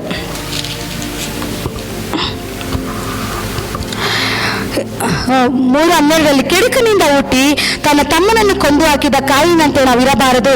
ಯಾವ ಕಾರಣದಿಂದ ಅವನನ್ನು ಕೊಂದು ಹಾಕಿದನು? ತನ್ನ ಕೃತ್ಯಗಳು ಕೆಟ್ಟವುಗಳು, ತನ್ನ ತಮ್ಮನ ಕೃತ್ಯಗಳು ನೀತಿಗೆ ಸರಿಯಾದವುಗಳು ಆಗಿದ್ದರಿಂದಲೇ. ಹಲ್ಲೆಲೂಯಾ. ನೋಡಿ ದೇವರ ಮಕ್ಕಳೇ, ಕಾಯನ ಹೇಬಲನ ಕುರಿತು ಯಜ್ಞ ಅರ್ಪಿಸೋದು ನಾನು ಹೇಳಿದೆ. ಇಲ್ಲಿ ಏನಾಯ್ತಂದ್ರೆ, ಕಾಯನನ ಯಜ್ಞವನ್ನು ದೇವರು ಮೆಚ್ಚಲಿಲ್ಲ, ಹೇಬಲನ ಯಜ್ಞವನ್ನು ದೇವರು ಮೆಚ್ಚಿದ್ರು. ಆ ತಕ್ಷಣವೇ ಕಾಯನಿಗೆ ಏನಾಯ್ತು, ಅಲ್ಲಿ ಕೋಪ ಬಂತು. ನೋಡು, ನನ್ನ ದೇವರು ನನ್ನ ಕಾಣಿಕೆಯನ್ನು ಮೆಚ್ಚಲಿಲ್ಲ, ಹೇಬಲನ ಕಾಣಿಕೆಯನ್ನು ಮೆಚ್ಚಿದ್ರು ಅಂತೇಳಿ ಅವನಲ್ಲಿ ಏನು ಉಂಟಾಯ್ತು, ಅವನನ್ನು ಕೊಂದು ಹಾಕ್ಬೇಕನ್ನ ಕೋಪ ಅವನೊಳಗಡೆ ಬಂತು. ಅಲ್ಲಲ್ಲಿಯ ನೋಡಿ ದೇವರ ಮಕ್ಕಳೇ, ತನ್ನ ಕೃತ್ಯಗಳು ಕೆಟ್ಟದಾಗಿತ್ತು. ಅವನ ಆಲೋಚನೆ, ಅವನ ಚಿಂತೆ, ಅವನ ಪ್ರತಿಯೊಂದು ದೇವರಿಗೆ ಅರ್ಪಿಸುವಾಗಲೇ ಅವನು ಸರಿಯಾದ ರೀತಿಯಲ್ಲಿ ಅರ್ಪಿಸಲಿಲ್ಲ. ದೇವರಿಗೆ ಕೊಡಬೇಕಾದ್ರೆ ಅವನು ಮನಪೂರ್ವಕವಾಗಿ, ಹೃದಯಪೂರ್ವಕವಾಗಿ, ಯಥಾರ್ಥವಾಗಿ ಅವನು ದೇವರಿಗೆ ಯಜ್ಞವನ್ನು ಅರ್ಪಿಸಲಿಲ್ಲ. ಅವನಿಗೆ ಬೇಕಾಗಿರೋದು ಒಳ್ಳೆ ಪದಾರ್ಥಗಳನ್ನ, ಒಳ್ಳೆ ಹಣ್ಣು ಹಂಪಲುಗಳನ್ನ ತೆಗೆದುಕೊಂಡು ಕೆಟ್ಟದು ಕೊಳೆತು ಹೋಗಿರುವಂತದನ್ನ ದೇವರಿಗೆ ಅವನು ಯಜ್ಞವನ್ನು ಅರ್ಪಿಸ್ತಾ. ಅವನ ಹೃದಯ ಎಷ್ಟು ಕೆಟ್ಟದಾಗಿತ್ತು, ಅವನ ಆಲೋಚನೆ ಎಷ್ಟು ಕೆಟ್ಟದಾಗಿತ್ತು ನೋಡಿ ದೇವರ ಮಕ್ಕಳೇ. ಅದಕ್ಕೆ ದೇವರ ವಾಕ್ಯ ಹೇಳುತ್ತದೆ, ನಾವು ಕಾಯನನ ರೀತಿಯಲ್ಲಿ ಇರದಂತೆ ಹೇಬಲನ ರೀತಿಯಲ್ಲಿ ಒಳ್ಳೆ ಮನಪೂರ್ವಕವಾಗಿ, ಒಳ್ಳೆ ಮನಸ್ಸಾಕ್ಷಿ ಉಳ್ಳವರಾಗಿ, ಹೃದಯಪೂರ್ವಕವಾಗಿ, ಪರಿಶುದ್ಧರಾಗಿ ದೇವರಿಗೆ ನಾವು ಯಜ್ಞವನ್ನು ಅರ್ಪಿಸಬೇಕು. ಯಾವಾಗ ನಮ್ಮಲ್ಲಿ ನಾವು ಅವನಲ್ಲಿ ದೇವರು ಹೇಬಲನನ್ನ ಮೆಚ್ಚಿದ್ರು, ಕಾಯಿನನ್ನ ದೇವರು ಮೆಚ್ಚಲಿಲ್ಲ, ಆ ತಕ್ಷಣವೇ ಅವನ ಜೀವಿತದಲ್ಲಿ ಕತ್ತಲು ಆವರಿಸಿತು. ಆಲ್ರೆಡಿ ಅವನ ಕತ್ತಲಲ್ಲಿದ್ದ, ಅವನ ಆಲೋಚನೆ ಕತ್ತಲಲ್ಲಿತ್ತು, ಅವನ ಜೀವನ ಕತ್ತಲಲ್ಲಿತ್ತು ದೇವರ ಮಕ್ಕಳೇ. ಹಾಗಾಗಿ ದೇವರ ಮಕ್ಕಳು ಅವನೇನ್ ಮಾಡ್ದ, ತನ್ನ ತಮ್ಮನನ್ನು ಕೊಂದು ಹಾಕೋದಕ್ಕೆ ಪ್ರಾರಂಭ ಮಾಡ್ದ. ಆ ಕ್ಷಣವೇ ಅಲ್ಲಿ ದೇವರ ಕೋಪ ಅಲ್ಲಿ ಉಂಟಾಯ್ತು. ದೇವರ ಮಕ್ಕಳೇ ನೋಡಿ, ಅಲ್ಲಿ ಅವನ ಒಳಗಡೆ ಕೆಟ್ಟವನಾಗಿರೋ ಕಾರಣ ತನ್ನ ತಮ್ಮನ ಕೃತ್ಯಗಳು ನೀತಿಗೆ ಸರಿಯಾಗಿದ್ದವು. ಹಲ್ಲೆಲೂಯಾ. ಏಬಲನ ಕೃತ್ಯಗಳು ಏನಾಗಿತ್ತು? ನೀತಿಗೆ ಸರಿಯಾಗಿತ್ತು, ನೀತಿಗೆ ಮೆಚ್ಚುಗೆ ಆದ ರೀತಿಯಲ್ಲಿತ್ತು. ಅದಕ್ಕೆ ದೇವರ ಮಕ್ಕಳೇ, ಕಾಯನ ರೀತಿಯಲ್ಲಿ ನಾವು ಆಗದಂತೆ ಹೇಬಲನ ರೀತಿಯಲ್ಲಿ ಒಳ್ಳೆ ದೇವರಿಗೆ ಒಳ್ಳೆದಾಗಿ ಮನಪೂರ್ವಕವಾಗಿ, ಯಥಾರ್ಥಪೂರ್ವಕವಾಗಿ, ಹೃದಯಪೂರ್ವಕವಾಗಿ, ಪೂರ್ಣ ಮನಸ್ಸಿನಿಂದ, ಪೂರ್ಣ ಬಲದಿಂದ, ಪೂರ್ಣ ಶಕ್ತಿಯಿಂದ ನಮ್ಮನ್ನೇ ನಾವು ಸಜೀವ ಯಜ್ಞವಾಗಿ ದೇವರಿಗೆ ನಾವು ಯಜ್ಞ ಅರ್ಪಿಸುವಾಗ ಅಲ್ಲಿ ಏನಾಗಿರುತ್ತೆ? ದೇವರಿಗೆ ಅದು ನೀತಿಯಾಗಿ ಸರಿಯಾಗಿ ಕಾಣಿಸುತ್ತೆ. ಹಲ್ಲೆಲೂಯಾ. ನೀತಿವಂತನಿಗೆ ಸಂಭವಿಸುವ ಕಷ್ಟಗಳು ಅನೇಕವಿದ್ದರು, ಅವುಗೆಲ್ಲವನ್ನು ಬಿಡಿಸುವ ದೇವರು ನಮ್ಮ ದೇವರಾಗಿದ್ದಾರೆ. ನಾವು ಇವತ್ತು ಕ್ರಿಸ್ತನಿಗಾಗಿ ನಾವು ಜೀವಿಸ್ತಾ ಇದೀವಿ. ಕ್ರಿಸ್ತನ ಲೋಕದ ಪಾಲಿಗೆ ಸತ್ತು ಕ್ರಿಸ್ತನನ್ನು ಅಂಗೀಕಾರ ಮಾಡಿ ನಾವು ನಡೀತಾ ಇದೀವಿ. ಇಲ್ಲಿ ನಡೆಯುವಾಗ ಅನೇಕ ವಿಧವಾದ ರೀತಿಯಲ್ಲಿ ಪಾಪಗಳು, ಶೋಧನೆಗಳು ಅನೇಕ ಬರುತ್ತೆ. ಅದೆಲ್ಲವನ್ನು ತ್ಯಜಿಸಿ ದೇವರಿಗೋಸ್ಕರ ನಾವು ಆತನ ಮನಸ್ಸನ್ನು ಹೊಂದಿಕೊಂಡು, ಆತನ ಸ್ವಭಾವವನ್ನು ಹೊಂದಿಕೊಂಡು ಪರಿಶುದ್ಧರಾಗಿ ಕೆಟ್ಟದನ್ನ ಬಿಟ್ಟು ನಾವು ಜೀವಿಸುವಾಗ ದೇವರ ಮಕ್ಕಳೇ, ಲೋಕದವರು ಅನೇಕರು ಲೋಕ ರೀತಿಯಲ್ಲಿ ಜೀವಿಸ್ತಾ ಇರ್ತಾರೆ. ಕೆಟ್ಟದು ಕತ್ತಲೆ ತುಂಬಿಕೊಂಡಿದ್ದಂತ ಪ್ರದೇಶದಲ್ಲಿ ಜೀವಿಸುವಾಗ ಕತ್ತಲ ಅವಸ್ಥೆಗಳು ಅವರಿಗೆ ಸಂಬಂಧಪಟ್ಟ ಬೇಡದ ರೀತಿಯಲ್ಲಿ ಕೆಟ್ಟ ಆಲೋಚನೆಗಳೆಲ್ಲ ಇರುತ್ತೆ. ಆದ್ರೆ ದೇವರ ಮಕ್ಕಳೇ, ನಾವು ದೇವರಿಗೆ ಯಜ್ಞವನ್ನು ಸರಿಯಾಗಿ ಅರ್ಪಿಸುವಾಗ ನಾವೇನಾಗಿರ್ತೀವಿ? ನೀತಿವಂತರಾಗಿರ್ತೀವಿ, ದೇವರಿಗೆ ಮೆಚ್ಚುಗೆಯುಳ್ಳವರಾಗಿರ್ತೀವಿ. ದೇವರದನ್ನ ಈತನು ನನ್ನ ಮಗನು, ಈತನು ನನ್ನ ಮಗಳು, ನನಗೆ ಸರಿಯಾದ ರೀತಿಯಲ್ಲಿ ನಡ್ಕೊಳ್ತಾ ಇದ್ದಾರೆ ಅಂತೇಳಿ ದೇವರು ಏನ್ ಮಾಡ್ತಾರೆ? ಉತ್ತಮವಾದ ರೀತಿಯಲ್ಲಿ ನಮ್ಮನ್ನು ಆಶೀರ್ವಾದ ಮಾಡ್ತಾರೆ. ಇಲ್ಲಿ ನೋಡಿ, ದೇವರು ಏಬಲನ್ನ ಮೆಚ್ಚಿಕೊಳ್ತಾ ಇದ್ದಾರೆ. ಏಬಲನ ದೇವರು ಅವನು ಸರಿಯಾದವನು, ನೀತಿಗೊಳ್ಳವನು ಅಂತ ದೇವರು ಹೇಳ್ತಾ ಇದ್ದಾರೆ. ಕಾಯಿನನ್ನು ಅಲ್ಲಿ ಏನ್ ಮಾಡ್ದ? ಅವನೊಳಗಡೆ ಕೆಟ್ಟದಿತ್ತು. ದೇವರ ಮಕ್ಕಳೇ, ಅವನಲ್ಲಿ ಕೆಟ್ಟದಿದ್ದಕ್ಕೆ ಕಾರಣ ಅವನೇನ್ ಮಾಡ್ದ? ತನ್ನ ತಮ್ಮನನ್ನು ಕೊಲ್ಲೋದಕ್ಕೆ ಪ್ರಾರಂಭ ಮಾಡ್ದ. ಕೊಲ್ಲೋದು ಮಾತ್ರ ಅಲ್ಲ, ಅವನಲ್ಲಿ ಕೆಟ್ಟದ್ದು ತುಂಬಿಕೊಂಡಿತ್ತು, ಕತ್ತಲಲ್ಲಿ ತುಂಬಿಕೊಂಡಿದ್ದ. ದೇವರ ಮಕ್ಕಳೇ, ಅದಕ್ಕೆ ನಾವು ಯಾವಾಗಲೂ ದೇವರಿಗೆ ಸರಿಯಾದ ರೀತಿಯಲ್ಲಿ ನಾವು ಯಜ್ಞವನ್ನು ಅರ್ಪಿಸಬೇಕು. ಸರಿಯಾದ ರೀತಿಯಲ್ಲಿ ನಾವು ಮೆಚ್ಚುಗೆ ಆದ ರೀತಿಯಲ್ಲಿ ಮೊದಲು ಪ್ರಾಧಾನ್ಯತೆ ದೇವರಿಗೆ ನಾವು ಕೊಡಬೇಕು. ಫಸ್ಟ್ ಪ್ರಿಯಾರಿಟಿ ನಾವು ದೇವರಿಗೆ ಸಮರ್ಪಿಸಬೇಕು. ನಾವು ಮಾಡುವಂತ ಪ್ರತಿಯೊಂದು ಕೆಲಸ ಅದು ಏನೇ ಆಗಿದ್ರು ಕೂಡ ದೇವರಿಗೆ ನಾವು ಮೊದಲು ಪ್ರಾರ್ಥನೆತೆ ಕೊಡಬೇಕು, ದೇವರಿಗೆ ಮೊದಲು ಪ್ರಿಫರೆನ್ಸ್ ಕೊಡಬೇಕು. ದೇವರ ಮಕ್ಕಳೇ, ಆಮೇಲೆ ನಮ್ಮ ಎಲ್ಲಾ ಕೆಲಸಗಳನ್ನು ನಾವು ಮಾಡಬೇಕು. ಆವಾಗ ಏನಾಗುತ್ತೆ? ದೇವರು ನಾವು ಬೆಳಕಿನಲ್ಲಿ ನಾವು ನಡೆಯೋರಾಗಿರ್ತೀವಿ. ಬೆಳಕಿನ ಕಡೆ ನಡೆಯೋದು ಮಾತ್ರ ಅಲ್ಲ, ನಮ್ಮಲ್ಲಿರುವಂತಹ ಎಲ್ಲ ಒಳ್ಳೆ ಸ್ವಭಾವಗಳು, ದೇವರ ಮನಸ್ಸು, ಕ್ರಿಸ್ತನ ಸ್ವಭಾವ, ಕ್ರಿಸ್ತನ ಆಲೋಚನೆ ನಮ್ಮ ಒಳಗಡೆ ಬರೋದಕ್ಕೆ ಪ್ರಾರಂಭವಾಗುತ್ತೆ. ಇಲ್ಲಾಂದ್ರೆ ದೇವರ ಮಕ್ಕಳೇ, ಯಾವಾಗ ನಾವು ದೇವರಿಗೆ ಕೊಡೋದಿಲ್ಲ, ದೇವರಿಗೆ ಫಸ್ಟ್ ಇವತ್ತು ಲೋಕದಲ್ಲಿ ಅನೇಕ ಯವನಸ್ಥರು ಲೋಕ ರೀತಿಯಲ್ಲಿ ಓಡ್ತಾರೆ, ಲೋಕ ಸ್ನೇಹಿತರ ರೀತಿಯಲ್ಲಿ ಓಡ್ತಾರೆ. ಅನೇಕ ಜನರು, ಅನೇಕ ಕುಟುಂಬದವರು, ಅನೇಕರು ಕುಟುಂಬಕ್ಕೆ ಫಸ್ಟ್ ಪ್ರಿಫರೆನ್ಸ್ ಕೊಡ್ತಾರೆ, ಮಕ್ಕಳಿಗೆ ಫಸ್ಟ್ ಪ್ರಿಫರೆನ್ಸ್ ಕೊಡ್ತಾರೆ. ಎಲ್ಲದಕ್ಕಿಂತ ನೋಡಿ, ದೇವರಿಗಿಂತ ಹೆಚ್ಚಾಗಿ ನಾವು ಯಾರನ್ನಾದ್ರೂ ಪ್ರೀತಿಸುವುದಾದ್ರೆ ದೇವರು ಅದರಿಂದ ಕಿತ್ಕೊಂಡ್ಬಿಡ್ತಾರೆ. ದೇವರ ಮಕ್ಕಳೇ, ಅದು ನಮಗೆ ಶಾಶ್ವತವಾಗಿರೋದಿಲ್ಲ. ಈ ಲೋಕದಲ್ಲಿ ನೀನು ಹಣನ ಹೆಚ್ಚಾಗಿ ಪ್ರೀತಿಸಬಹುದು, ಈ ಲೋಕದಲ್ಲಿ ನಿನ್ನ ಮಕ್ಕಳನ್ನು ಹೆಚ್ಚಾಗಿ ಪ್ರೀತಿಸಬಹುದು, ಸೇವೆನ ಹೆಚ್ಚಾಗಿ ಪ್ರೀತಿಸಬಹುದು. ದೇವರಿಗಿಂತ ಮೊದಲು ಯಾವುದನ್ನು ಕೂಡ ನಾವು ಹೆಚ್ಚಾಗಿ ಪ್ರೀತಿಸೋದಕ್ಕಾಗುದಿಲ್ಲ. ಈ ಲೋಕದಲ್ಲಿ ತಂದೆ ತಾಯಿ ಆಗಿರ್ಬೋದು, ಯಾರೇ ಆಗಿರ್ಬೋದು, ಅದೇ ಮೊದಲು ನಾವು ದೇವರನ್ನ ಪ್ರೀತಿಸಬೇಕು. ಯಾವಾಗ ಮೊದಲು ನಾವು ದೇವರನ್ನ ಪ್ರೀತಿಸ್ತೀವೋ ಎಲ್ಲವೂ ಬೆಳಕಿನ ಕಡೆ ನಡೆದು ಅದೇನಾಗಿರುತ್ತೆ? ಎಲ್ಲವೂ ಸರಿಯಾಗಿ ಅದು ಸರಿ ಸಮಾನವಾಗಿ ಹೋಗ್ತಾ ಇರುತ್ತೆ. ದೇವರ ಮಕ್ಕಳೇ, ದೇವರು ಕೂಡ ನನ್ನ ಮಗನು ನೀತಿವಂತನು ಅಂತೇಳಿ ದೇವರು ಸರಿಯಾದ ರೀತಿಯಲ್ಲಿ ನಡ್ಕೊಂಡಿದ್ದಾರೆ ಅಂತೇಳಿ ಆತ ನಮ್ಮನ್ನು ಪರಲೋಕದಿಂದ ನಮ್ಮನ್ನು ಬಿರುದನ್ನು ಕೊಡುವವರಾಗಿದ್ದಾರೆ, ಆತ ನಮ್ಮನ್ನು ಆಶೀರ್ವಾದ ಮಾಡುವವರಾಗಿದ್ದಾರೆ.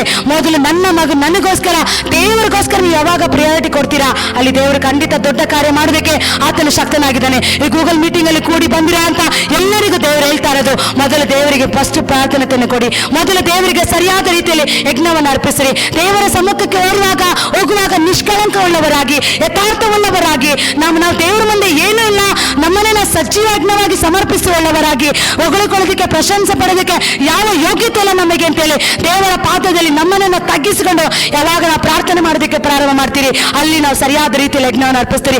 ಆವಾಗ ನಾವು ಪ್ರಾರ್ಥನೆ ಮಾಡುವಾಗ ದೇವರು ನಮ್ಮ ಮಧ್ಯದಲ್ಲಿ ಇಳಿದು ಬರ್ತಾರೆ. ದೇವರು ನಮ್ಮ ಮಧ್ಯದಲ್ಲಿ ಇಳಿದು ಬಂದಿದ ತಕ್ಷಣವೇ ಆ ರೂಮ್ ಎಲ್ಲ ಬೆಳಕು ಆವರಿಸಿರುತ್ತೆ. ನಮ್ಮ ಜೀವನ, ನಮ್ಮ ಕುಟುಂಬ, ನಮ್ಮ ಪರಿಸ್ಥಿತಿ ಎಲ್ಲ ಬೆಳಕಿನ ಕಡೆ ನಡೆಯುವಂತದ್ದಾಗಿರುತ್ತೆ. ದೇವರ ಮಕ್ಕಳೇ, ಬೆಳಕೆಲ್ಲಿ ಇರುತ್ತೋ ಅಲ್ಲಿ ಸಮಾಧಾನ, ಸಂತೋಷ, ಪ್ರೀತಿ, ಅನ್ಯೋನ್ಯತೆ ಎಲ್ಲವೂ ಇರುತ್ತೆ. ಕತ್ತಲಿರೋ ಜಾಗದಲ್ಲಿ ಬೇಡದೇ ಇರೋ ಕಾರ್ಯಗಳಿರುತ್ತೆ. ದೇವರ ಮಕ್ಕಳೇ, ಈ ವಾಕ್ಯದಿಂದ ದೇವರು ನಿಮ್ಮೆಲ್ಲ ಆಶೀರ್ವಾದ ಮಾಡಲಿ.